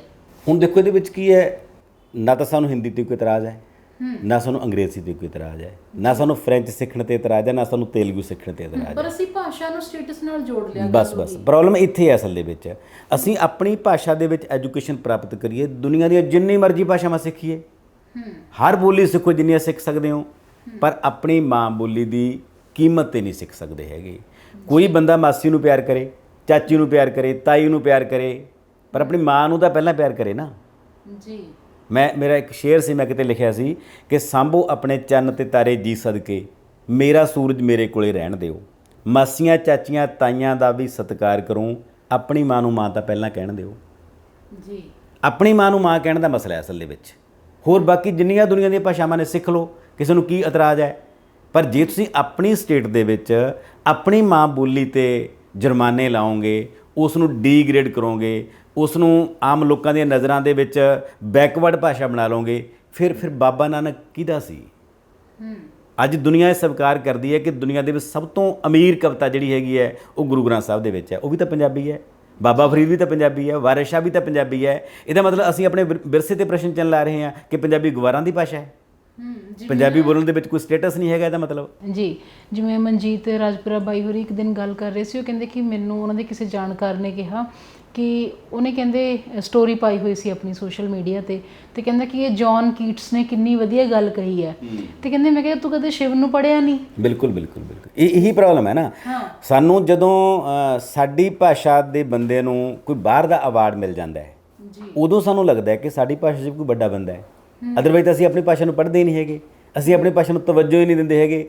ਸਾਨੂੰ ਇਹ ਲੱਗਦਾ ਹੈ ਕਿ ਆਹ ਅੰਗਰੇਜ਼ੀ ਦਾ ਨਾਵਲ ਹੈ, ਆਹ ਅੰਗਰੇਜ਼ੀ ਦੀ ਕਵਿਤਾ ਹੈ, ਆਹ ਫਲਾਣੀ ਭਾਸ਼ਾ ਦੀ ਕਵਿਤਾ ਹੈ, ਇਹ ਵੱਧ ਇੰਪੋਰਟੈਂਟ ਹੈ, ਜਦੋਂ ਕਿ ਤੁਹਾਡੇ ਆਪਣੇ ਕੋਲੇ ਬਹੁਤ ਕੁਛ ਹੈ। ਵਾਰਿਸ ਸ਼ਾਹ ਦੇ ਪੱਧਰ ਦਾ ਦੁਨੀਆ ਦਾ ਕੋਈ ਕਵੀ ਨਹੀਂ ਹੈਗਾ ਜੀ। ਸ਼ਿਵ ਕੁਮਾਰ ਦਾ ਆਪਣਾ ਇੱਕ ਪੱਧਰ ਹੈ, ਸੁਰਜੀਤ ਪਾਤਰ ਦਾ ਆਪਣਾ ਇੱਕ ਪੱਧਰ ਹੈ, ਗੁਰੂ ਸਾਹਿਬਾਨ ਦੀ ਸਾਰੀ ਪਰੰਪਰਾ ਸੀ ਉਹਦਾ ਆਪਣਾ ਇੱਕ ਪੱਧਰ ਹੈ। ਅਸੀਂ ਜਦੋਂ ਭਾਸ਼ਾ 'ਤੇ ਕਾਂਟਾ ਫੇਰਦੇ ਹਾਂ, ਅਸੀਂ ਆਪਣੀ ਸਮੁੱਚੀ ਵਿਰਾਸਤ 'ਤੇ ਕਾਂਟਾ ਫੇਰਦੇ ਹਾਂ, ਅਤੇ ਕੋਈ ਬੰਦਾ ਆਪਣੀ ਵਿਰਾਸਤ ਤੋਂ ਬਿਨਾਂ ਨਹੀਂ ਜਿਉ ਸਕਦਾ ਹੈਗਾ। ਇਹ ਬੰਦੇ ਦੀ ਬੁਨਿਆਦੀ ਖਸਲਤ ਹੈ ਕਿ ਉਹਦੇ ਅੰਦਰੋਂ ਉਹਦਾ ਕਲਚਰ, ਉਹਦੇ ਅੰਦਰੋਂ ਉਹਦੀ ਭਾਸ਼ਾ, ਉਹਦੇ ਅੰਦਰੋਂ ਉਹਦਾ ਸੱਭਿਆਚਾਰ ਜੇ ਅਸੀਂ ਬਾਹਰ ਕੱਢ ਲਾਂਗੇ ਤਾਂ ਬੰਦਾ ਮਸ਼ੀਨ ਰਹਿ ਜਾਊਗਾ, ਬੰਦਾ ਸੰਵੇਦਨਹੀਨ ਪੁਰਜਾ ਬਣ ਜਾਊਗਾ, ਅਤੇ ਅਸੀਂ ਆਪਣੀ ਸੋਸਾਇਟੀ ਨੂੰ ਮਕੈਨੀਕਲ ਬਣਾ ਰਹੇ ਹਾਂ। ਅਸੀਂ ਆਪਣੀ ਸੋਸਾਇਟੀ ਦੇ ਵਿੱਚੋਂ ਉਹ ਸਾਰੇ ਸੰਸਕਾਰ ਖਤਮ ਕਰ ਰਹੇ ਹਾਂ ਜਿਹੜੀ ਤੁਹਾਡੇ ਕਲਚਰ ਰਾਹੀਂ, ਜਿਹੜੀ ਤੁਹਾਡੀ ਭਾਸ਼ਾ ਰਾਹੀਂ, ਜਿਹੜੀ ਤੁਹਾਡੀ ਸੱਭਿਅਤਾ ਰਾਹੀਂ ਤੁਹਾਡੇ ਕੋਲੇ ਆਉਣੇ ਸੀ, ਜਿਹੜੀਆਂ ਜਦੋਂ ਅਸੀਂ ਦੂਜੀ ਸੱਭਿਅਤਾ ਨੂੰ ਆਪਦੀ ਸੱਭਿਅਤਾ ਤੋਂ ਉੱਪਰ ਜਾ ਕੇ ਤਵੱਜੋ ਦਿੰਦੇ ਹਾਂ। ਇੱਕ ਵੱਡੇ ਸਵਾਲ ਨੇ, ਇਸੇ ਕਰਕੇ ਸਾਡੇ ਕੋਲੇ ਮੌਲਿਕ ਚਿੰਤਨ ਨਹੀਂ ਪੈਦਾ ਹੋ ਸਕਿਆ। ਉਦੋਂ ਬਾਅਦ ਅੱਜ ਹਿੰਦੁਸਤਾਨ ਦਾ ਕੋਈ ਬਹੁਤ ਵੱਡਾ ਵਿਗਿਆਨੀ ਨਹੀਂ ਪੈਦਾ ਹੋ ਸਕਿਆ ਹੈਗਾ। ਕਾਰਨ ਕੀ ਹੈ ਕਿ ਅਸੀਂ ਤਾਂ ਅੰਗਰੇਜ਼ੀਆਂ 'ਚ ਸੋਚਦੇ ਹਾਂ। ਜਿਹੜੀ ਚੀਜ਼, ਜਿਹੜਾ ਮੌਲਿਕ ਚਿੰਤ ਹੈ ਨਾ, ਉਹ ਤੁਹਾਡੀ ਆਪਣੀ ਭਾਸ਼ਾ ਦੇ ਵਿੱਚੋਂ, ਤੁਹਾਡੀ ਆਪਣੇ ਪਿਛੋਕੜ ਦੇ ਵਿੱਚੋਂ, ਤੁਹਾਡੀ ਆਪਣੀ ਵਿਰਾਸਤ 'ਚੋਂ ਆਉਂਦੇ ਮੌਲਿਕ ਚੀਜ਼ਾਂ। ਦੂਜੀ ਭਾਸ਼ਾ ਨੂੰ ਜਿੰਨਾ ਮਰਜ਼ੀ ਸਿੱਖ ਲਈਏ ਅਸੀਂ, ਫਿਰ ਵੀ ਸਾਨੂੰ ਸ਼ਬਦ ਲੱਭਣੇ ਪੈਣਗੇ ਉੱਥੇ, ਸਾਨੂੰ ਸ਼ਬਦ ਯਾਦ ਰੱਖਣੇ ਪੈਣਗੇ। ਆਪਣੀ ਭਾਸ਼ਾ ਦੇ ਸਾਨੂੰ ਸ਼ਬਦ ਯਾਦ ਨਹੀਂ ਰੱਖਣੇ ਪੈਂਦੇ ਹੈਗੇ। ਆਟੋਮੈਟਿਕਲੀ ਬਚਪਨ ਤੋਂ ਤੁਸੀਂ ਸਿੱਖਦੇ ਹੋ, ਪਹਿਲੇ ਦਿਨ ਤੋਂ। ਈਵਨ ਮਾਂ ਦੇ ਗਰਭ ਦੇ ਵਿੱਚੋਂ ਵੀ, ਹੁਣ ਤਾਂ ਵਿਗਿਆਨੀ ਕਹਿੰਦੇ ਨੇ ਕਿ ਮਾਂ ਦੇ ਗਰਭ ਦੇ ਵਿੱਚੋਂ ਵੀ ਤੁਹਾਡੀ ਭਾਸ਼ਾ ਤੁਹਾਡੇ ਨਾਲ ਆਉਂਦੀ ਹੈ ਜੀ। ਇਸ ਕਰਕੇ ਉਹਨੂੰ ਯਾਦ ਰੱਖਣ ਦੀ ਲੋੜ ਨਹੀਂ ਹੁੰਦੀ ਹੈਗੀ। ਤੁਸੀਂ ਸੁਭਾਵਕ ਹੋ ਉਹਦੇ ਵਿੱਚ, ਤੁਸੀਂ ਉਹਦੇ ਵਿੱਚ ਇਕੱਲਾ ਸੋਚ ਸਕਦੇ ਹੋ। ਤੁਹਾਨੂੰ ਇਹ ਦਿਮਾਗ 'ਤੇ ਜ਼ੋਰ ਨਹੀਂ ਦੇਣਾ ਪੈਂਦਾ ਕਿ ਇੱਥੇ ਮੈਂ ਕਿਹੜਾ ਸ਼ਬਦ ਵਰਤਾਂ। ਪਰ ਦੂਜੀ ਭਾਸ਼ਾ ਦੁਨੀਆ ਦੀ ਕਿੰਨੀ ਮਰਜ਼ੀ ਤੁਸੀਂ ਸਿੱਖ ਲਓ, ਤੁਹਾਨੂੰ ਸ਼ਬਦ ਲਿਮਿਟਡ ਹੀ ਨੇ ਤੁਹਾਡੇ ਕੋਲੇ। ਤੁਸੀਂ ਉਹਨਾਂ ਦੀ ਕਲਚਰਲ ਬੈਕਗ੍ਰਾਉਂਡ ਤੱਕ ਨਹੀਂ ਪਹੁੰਚ ਸਕਦੇ ਹੈਗੇ ਜੀ। ਪਰ ਅਸੀਂ ਆਪੇ ਜੋ ਕਿਆ ਸਰਾਈਆਂ ਲਗਾਉਂਦੇ ਨਾ, ਜਿਵੇਂ ਨਰਿੰਦਰ ਸਿੰਘ ਕਪੂਰ ਹੋਰਾਂ ਨੇ ਲਿਖਿਆ ਜੀ, ਉਹ ਕਹਿੰਦੇ ਵੀ ਅਸੀਂ ਆਪੇ ਅੰਦਾਜ਼ਾ ਲਾ ਲਿਆ ਵੀ ਚੌਲਾਂ ਵਰਗਾ ਰੰਗ ਜਿਹੜਾ ਕਣਕ ਵਰਗੇ ਰੰਗ ਨਾਲੋਂ ਜ਼ਿਆਦਾ ਵਧੀਆ ਹੁੰਦਾ। ਅਸੀਂ ਆਪੇ ਅੰਦਾਜ਼ਾ ਲਾ ਲਿਆ ਵੀ ਜਿਹੜਾ ਬੰਦਾ ਅੰਗਰੇਜ਼ੀ 'ਚ ਗੱਲ ਕਰਦਾ ਉਹ ਜ਼ਿਆਦਾ ਸਿਆਣਾ। ਆਪੇ ਅਸੀਂ ਅੰਦਾਜ਼ਾ ਲਾ ਲਿਆ ਵੀ ਜਿਹੜੇ ਬੰਦੇ ਨੇ ਟਾਈ ਲਾਈ ਹੋਈ ਹੈ, ਸੂਟ ਬੂਟ ਪਾਏ ਹੋਏ, ਉਹ ਚਾਦਰੇ ਵਾਲੇ ਨਾਲੋਂ ਜ਼ਿਆਦਾ ਸਿਆਣਾ। ਜਦਕਿ ਇਹਦਾ ਕਿਤੇ ਕੋਈ, ਇਸ ਗੱਲ ਨੂੰ ਮਾਪਣ ਦਾ ਕਿਤੇ ਕੋਈ ਤਕਾਜ਼ਾ ਹੈ ਹੀ ਨਹੀਂ ਹੈ। ਬਿਲਕੁਲ ਬਿਲਕੁਲ। ਤੁਸੀਂ ਬੌਧਿਕਤਾ ਨੂੰ ਇਹਨਾਂ ਚੀਜ਼ਾਂ ਨਾਲ ਨਾਪ ਹੀ ਨਹੀਂ ਸਕਦੇ ਹੈਗੇ। ਜਿਹੜੀ ਬੌਧਿਕਤਾ ਹੈ, ਹਾਂ, ਉਹ ਤੁਹਾਡੀ ਮੌਲਿਕਤਾ 'ਚੋਂ ਆਉਂਦੀ ਹੈ, ਉਹ ਤੁਹਾਡੀ ਵਿਰਾਸਤ 'ਚੋਂ ਆਉਂਦੀ ਹੈ, ਉਹ ਤੁਹਾਡੀ ਪਰੰਪਰਾ 'ਚੋਂ ਆਉਂਦੀ ਹੈ, ਉਹ ਤੁਹਾਡਾ ਜਿਹੜਾ ਅਸਲ ਹੈ, ਜਿਹੜਾ ਤੁਹਾਡੀ ਜਿਹੜੀ ਜਿਸਤ ਹੈ ਅੰਦਰ, ਤੁਹਾਡਾ ਬੀਜ ਹੈ ਜਿਹੜਾ ਅੰਦਰ, ਉੱਥੋਂ ਪੈਦਾ ਹੁੰਦੀ ਹੈ ਉਹ। ਪਰ ਅਸੀਂ ਕੱਪੜਿਆਂ ਤੋਂ ਅੰਦਾਜ਼ਾ ਲਗਾਉਂਦੇ ਆ ਬਿਲਕੁਲ ਬਿਲਕੁਲ ਵੀ ਇਹਨੇ ਤਾਂ ਐਵੇਂ ਦੇ ਕੱਪੜੇ ਪਾਏ ਹੋਏ ਆ, ਇੰਨਾ ਪੜ੍ਹਿਆ ਲਿਖਿਆ ਨਹੀਂ ਲੱਗਦਾ, ਜਾਂ ਇਹਨੂੰ ਐਵੇਂ ਦੀ ਗੱਲ ਨਹੀਂ ਕਰਨੀ ਆਉਂਦੀ। ਬਿਲਕੁਲ। ਈਵਨ ਜਿਹੜਾ ਚਿੱਟਾ ਰੰਗ ਹੈ ਜਿਹੜਾ, ਇਹ ਅਸੀਂ ਇਸ ਨੂੰ ਤਵੱਜੋ ਦੇਣ ਲੱਗੇ। ਦੁਨੀਆ ਦੇ ਵਿੱਚ ਜਿੰਨੀ ਨਸਲ ਪ੍ਰਸਤੀ ਹੋਈ ਹੈ ਉਹ ਬਲੈਕ ਐਂਡ ਵਾਈਟ ਦੀ ਹੈ। ਦੱਖਣੀ ਅਫਰੀਕਾ ਵਰਗੇ ਲੋਕ, ਉਹਨਾਂ ਨੂੰ ਅਮਰੀਕਾ ਦੇ ਵਿੱਚ ਲੰਮਾ ਸਮਾਂ ਗੁਲਾਮ ਬਣਾ ਕੇ ਰੱਖਿਆ, ਅੱਜ ਵੀ ਗੁਲਾਮ ਬਣਾਇਆ ਜਾ ਰਿਹਾ ਹੈ। ਅੰਗਰੇਜ਼ ਇੰਡੀਅਨ ਬਲੈਕ ਡੌਗ ਤੱਕ ਕਹਿੰਦੇ ਰਹੇ ਹੈ ਨਾ। ਉਦੋਂ ਸਾਡੇ ਦਿਮਾਗ ਦੇ ਵਿੱਚ ਇਹ ਕਨਸੈਪਟ ਆਏ ਕਿ ਚਿੱਟਾ ਹੋਣਾ ਜ਼ਿਆਦਾ ਵਧੀਆ ਹੁੰਦਾ ਹੈ, ਤੇ ਅੱਜ ਤੱਕ ਅਸੀਂ ਆਪਣੇ ਮਨ ਦੇ ਵਿੱਚੋਂ ਉਹ ਚਿੱਟਾ ਹੋਣ ਦਾ ਕਨਸੈਪਟ ਕੱਢ ਨਹੀਂ ਸਕੇ। ਸਾਡੀ ਲੋਕਧਾਰਾ ਦੇ ਵਿੱਚ ਇਹ ਗੱਲਾਂ ਆ ਗਈਆਂ ਕਿ ਗੋਰਾ ਰੰਗ ਡੱਬੀਆਂ ਦੇ ਵਿੱਚ ਆਇਆ, ਕਾਲਿਆਂ ਨੂੰ ਖਬਰ ਕਰੋ। ਜਿੰਨਾ ਫੇਅਰ ਐਂਡ ਲਵਲੀ ਦਾ ਬਾਜ਼ਾਰ ਹੈ, ਉਹ ਸਾਡਾ ਸਾਰਾ ਇਸ ਮਾਨਸਿਕਤਾ 'ਚੋਂ ਮੁਨਾਫਾ ਕਮਾ ਰਿਹਾ ਹੈ ਕਿ ਸਾਨੂੰ ਇਹ ਲੱਗਦਾ ਹੈ ਕਿ ਸਿਆਣੇ ਹੋਣ ਦਾ ਜਾਂ ਸੋਹਣੇ ਹੋਣ ਦਾ ਕ੍ਰਾਈਟੇਰੀਆ ਚਿੱਟਾ ਰੰਗ ਹੁੰਦਾ ਹੈ। ਸੋ ਇਹ ਸਾਰਾ ਕੁਝ ਉਸ ਗੁਲਾਮ ਮਾਨਸਿਕਤਾ ਦੇ ਵਿੱਚੋਂ ਪੈਦਾ ਹੁੰਦਾ ਹੈ, ਅਤੇ ਅੱਜ ਤੱਕ ਵੀ ਅਸੀਂ ਉਸ ਗੁਲਾਮ ਮਾਨਸਿਕਤਾ ਤੋਂ ਨਾ ਸਾਡੀ ਲੀਡਰਸ਼ਿਪ ਖੜਾ ਛੁਡਾ ਸਕੀ ਹੈ, ਨਾ ਸਾਡੇ ਲੋਕ ਖੜਾ ਛੁਡਾ ਸਕੇ। ਜੀ। ਮੇਰੇ ਨਾਲ ਇੱਕ ਅਧਿਆਪਕ ਕੰਮ ਕਰਦੇ ਸੀ ਜੀ, ਉਹ ਦਿੱਲੀ ਤੋਂ ਸੀਗੇ, ਅਤੇ ਉਹਨਾਂ ਨੇ PhD MPhil ਕੀਤੀ ਹੈ ਆਪਣੇ ਪੰਜਾਬੀ ਯੂਨੀਵਰਸਿਟੀ ਤੋਂ। ਅਤੇ ਉਹ ਇੱਕ ਦਿਨ ਸਾਡੇ ਅਧਿਆਪਕ ਸਾਡੇ ਨਾਲ ਗੱਲ ਕਰ ਰਹੇ ਸੀ। ਉਹ ਅਖਬਾਰਾਂ ਦੇ ਵਿੱਚ ਜਿਹੜੇ ਇਸ਼ਤਿਹਾਰ ਆਉਂਦੇ ਨੇ, ਉਸ ਕੁੜੀ ਦਾ ਕੰਮ ਰਿਸਰਚ ਦਾ ਉਹਨਾਂ ਇਸ਼ਤਿਹਾਰਾਂ ਦੇ ਉੱਤੇ ਸੀਗਾ। ਅਤੇ ਉਹ ਕਹਿੰਦੇ ਕਿ ਇਸ਼ਤਿਹਾਰ ਪੜ੍ਹ ਕੇ ਮੈਨੂੰ ਇਹ ਲੱਗਣ ਲੱਗ ਗਿਆ ਕਿ ਮੇਰਾ ਕਦੇ ਵਿਆਹ ਨਹੀਂ ਹੋ ਸਕਦਾ ਜੀ। ਅਤੇ ਉਹਦਾ ਕਾਰਨ ਕੀ ਸੀ ਕਿ ਉਹਦਾ ਕੱਦ ਥੋੜ੍ਹਾ ਘੱਟ ਸੀ।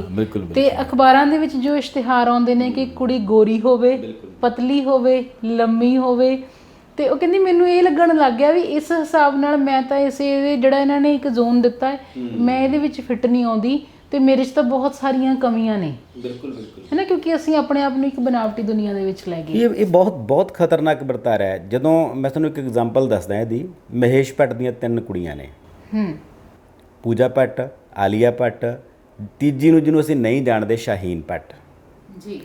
ਜਿਹੜੀਆਂ ਪੂਜਾ ਭੱਟ ਤੇ ਆਲੀਆ ਨੇ, ਉਹ ਦੋਨੇ ਮਤਲਬ ਰੰਗ ਪੱਖੋਂ ਸੋਹਣੀਆਂ ਨੇ। ਜਿਹੜੀ ਤੀਜੀ ਕੁੜੀ ਸੀ ਉਹ ਸਾਂਵਲੀ ਸੀ। ਬਚਪਨ ਦੀ ਗੱਲ ਦੱਸਦਾ ਮੈਂ, ਇੱਕ ਫੋਟੋ ਸ਼ੂਟ ਕੀਤਾ ਉਹਨਾਂ ਨੇ ਇੱਕ ਵਾਰੀ। ਉਸ ਫੋਟੋ ਸ਼ੂਟ ਦੇ ਵਿੱਚ ਉਹਨੇ ਸਾਰੇ ਟੱਬਰ ਨੂੰ ਖੜਾ ਲਿਆ। ਜਦੋਂ ਉਹਨੇ ਦੇਖਿਆ ਸਾਰਾ ਫਰੇਮ ਬਣਾ ਕੇ, ਉਹਨੂੰ ਕੁੜੀ ਨੂੰ ਕਹਿੰਦਾ ਤੂੰ ਬੇਟੇ ਇੱਧਰ ਹੋ ਜਾ, ਮੈਨੂੰ ਇਹਨਾਂ ਦੀ ਫੋਟੋ ਕਰ ਲੈਣ ਦਿਓ। ਉਹਨੂੰ ਲੱਗਦਾ ਸੀ ਕਿ ਇਹਦੇ ਨਾਲ ਫੋਟੋ ਖਰਾਬ ਹੋ ਜੂਗੀ ਮੇਰੀ। ਜਿਹੜੀ ਗੱਲ ਮੈਂ ਮਤਲਬ ਦਿਖਾਉਣੀ ਚਾਹੁੰਦਾ ਦੁਨੀਆ ਨੂੰ ਵੀ ਇੰਨੀਆਂ ਸੋਹਣੀਆਂ ਕੁੜੀਆਂ ਨੇ, ਇਹ ਕੁੜੀ ਫੋਟੋ ਖਰਾਬ ਕਰ ਰਹੀ ਹੈ। ਉਹ ਐਡਾ ਕੰਪਲੈਕਸ ਸੀ, ਉਹ ਕੁੜੀ ਨਾ ਸੁਸਾਈਡ ਕਰਨ ਤੱਕ ਪਹੁੰਚ ਗਈ। ਉਹਨੇ ਬਾਅਦ ਵਿੱਚ ਕਿਤਾਬ ਲਿਖੀ ਅਤੇ ਉਹਨੇ ਮਤਲਬ ਫੈਸਲਾ ਕਰ ਲਿਆ ਸੀ ਕਿ ਮੈਂ ਸੁਸਾਈਡ ਕਰਨਾ ਹੈ। ਉਹ ਇੰਨੀ ਡੀਗਰੂਡ ਹੋ ਗਈ ਇਹਨਾਂ ਗੱਲਾਂ ਤੋਂ ਮਤਲਬ।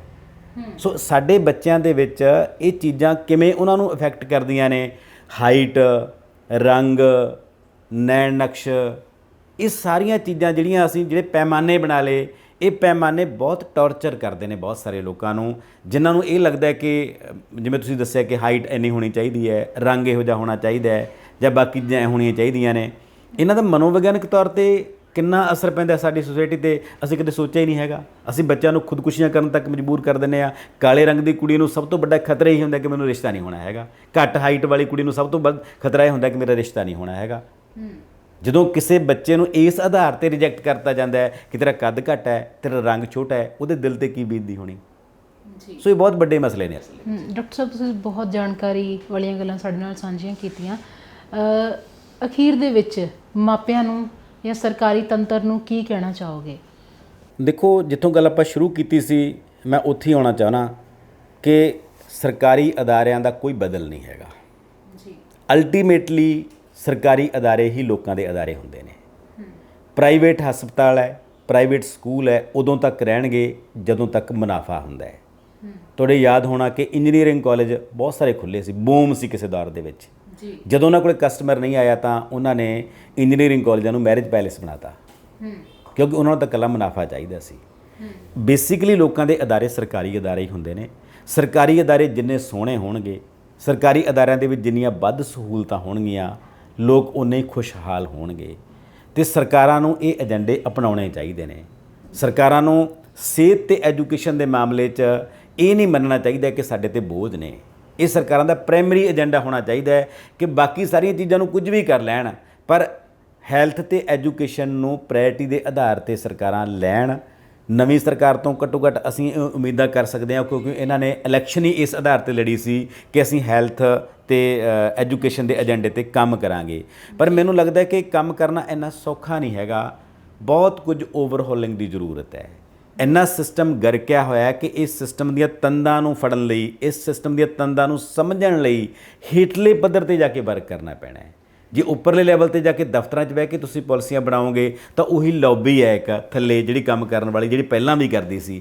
ਉਸ ਲੌਬੀ ਨੇ ਉਹੀ ਫੀਡਬੈਕ ਦੇਣੀ ਆ ਉਹਨਾਂ ਨੂੰ ਜਿਹੜੀ ਪਹਿਲਾਂ ਦਿੰਦੇ ਸੀ। ਇਸ ਕਰਕੇ ਅਜੇ ਤੱਕ ਮੈਂ ਬਤੌਰ ਅਧਿਆਪਕ ਜੇ ਕਹਾਂ, ਮੈਨੂੰ ਲੱਗਦਾ ਨਹੀਂ ਕਿ 6 ਮਹੀਨਿਆਂ ਦੇ ਵਿੱਚ ਐਜੂਕੇਸ਼ਨ ਦੇ ਖੇਤਰ ਦੇ ਵਿੱਚ ਪੰਜਾਬ ਦੇ ਵਿੱਚ ਕੋਈ ਵੱਡੀ ਤਬਦੀਲੀ ਆਈ ਹੈ। ਪਰ ਫਿਰ ਵੀ ਮੈਂ ਉਮੀਦ ਜ਼ਰੂਰ ਕਰਦਾ ਕਿ ਜਿਹੜੇ ਨਵੇਂ ਹਾਕਮ ਨੇ ਸ਼ਾਇਦ ਇਸ ਗੱਲ ਨੂੰ ਸਮਝ ਪਾਉਣ। ਅਸੀਂ ਉਹਨਾਂ ਨੂੰ ਸ਼ੁਭਕਾਮਨਾਵਾਂ ਵੀ ਦਈਏ ਇਸ ਗੱਲ 'ਤੇ ਕਿ ਉਹ ਇਹਨਾਂ ਨੂੰ ਇਸ ਸਿਸਟਮ ਨੂੰ ਸਮਝਣ। ਪਹਿਲਾਂ ਸਮਝਣ ਤੋਂ ਬਾਅਦ ਜਿਹੜੇ ਡਰਾਬੈਕਸ ਨੇ, ਜਿਹੜੇ ਹਾਰਡ ਸਪੌਟ ਨੇ, ਜਿਹੜੇ ਉਹ ਗ੍ਰੇ ਏਰੀਆਜ਼ ਨੇ ਜਿੱਥੇ ਮਸਲੇ ਖੜੇ ਨੇ, ਜਿਵੇਂ ਹਰੇਕ ਬੱਚੇ ਦਾ ਬੇਸਲਾਈਨ ਟੈਸਟ ਕਰਕੇ ਘੱਟੋ ਘੱਟ ਅਸੀਂ ਇਹ ਮੰਨੀਏ ਕਿ ਬੱਚਿਆਂ ਦੇ ਐਕਚੁਅਲ ਲੈਵਲ ਕੀ ਹੈ। ਜਿਹੜੇ ਬੱਚੇ ਸਕੂਲ 'ਚ ਨਹੀਂ ਆ ਰਹੇ ਅਸੀਂ ਸਵੀਕਾਰ ਕਰੀਏ ਕਿ ਇੰਨੇ ਬੱਚੇ ਨਹੀਂ ਆ ਰਹੇ। ਜਿਹੜੇ ਬੱਚੇ 30% ਤੋਂ 20% ਤੋਂ ਥੱਲੇ ਨੰਬਰ ਲੈਂਦੇ ਨੇ ਅਸੀਂ ਸਵੀਕਾਰ ਕਰੀਏ ਕਿ ਸਾਡੇ ਇੰਨੇ ਬੱਚੇ 30% ਤੋਂ ਥੱਲੇ ਵਾਲੇ ਨੇ, ਨਾ ਕਿ ਅਸੀਂ ਕਾਗਜ਼ਾਂ ਦੇ ਵਿੱਚ ਸਾਰਾ ਕੁਝ ਪੂਰਾ ਕਰ ਲਈਏ। ਮਸਲੇ ਸਾਹਮਣੇ ਆਉਣ, ਸਮੱਸਿਆਵਾਂ ਸਾਹਮਣੇ ਆਉਣ, ਫਿਰ ਅਸੀਂ ਚਿੰਤਨ ਕਰੀਏ ਕਿ ਇਸ ਮਸਲੇ ਦਾ ਕੀ ਹੱਲ ਹੈ। ਜਦੋਂ ਅਸੀਂ ਇਸ ਲੈਵਲ ਤੇ ਫੀਡਬੈਕ ਲੈ ਕੇ ਕੰਮ ਕਰਾਂਗੇ, ਉਦੋਂ ਉਮੀਦ ਕਰਦੇ ਹਾਂ ਕਿ ਸਾਡੇ ਸਰਕਾਰੀ ਸਕੂਲ ਵੀ ਅਪਡੇਟ ਹੋਣਗੇ।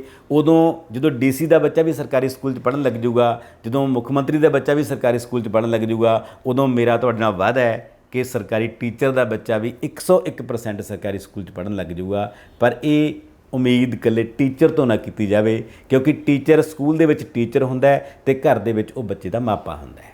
ਜੀ ਡਾਕਟਰ ਸਾਹਿਬ, ਤੁਸੀਂ ਬਹੁਤ ਕੀਮਤੀ ਸਮਾਂ ਸਾਨੂੰ ਦਿੱਤਾ। ਤੁਹਾਡਾ ਬਹੁਤ ਬਹੁਤ ਧੰਨਵਾਦ। ਬਹੁਤ ਸ਼ੁਕਰੀਆ ਜੀ ਤੁਹਾਡਾ। ਤੁਸੀਂ ਵੀ ਬਹੁਤ ਸੋਹਣੀਆਂ ਗੱਲਾਂ ਬਾਤਾਂ ਕੀਤੀਆਂ। ਬਹੁਤ ਬਹੁਤ ਧੰਨਵਾਦ ਜੀ। ਸੋ ਦਰਸ਼ਕੋ, ਉਮੀਦ ਕਰਦੇ ਹਾਂ ਕਿ ਤੁਹਾਡੇ ਬਹੁਤ ਸਾਰੇ ਸਵਾਲਾਂ ਦੇ ਜਵਾਬ ਤੁਹਾਨੂੰ ਮਿਲ ਗਏ ਹੋਣਗੇ। ਇਸ ਦੇ ਨਾਲ ਹੀ ਰਣਦੀਪ ਅੰਧੇਰ ਨੂੰ ਦਿਓ ਇਜਾਜ਼ਤ।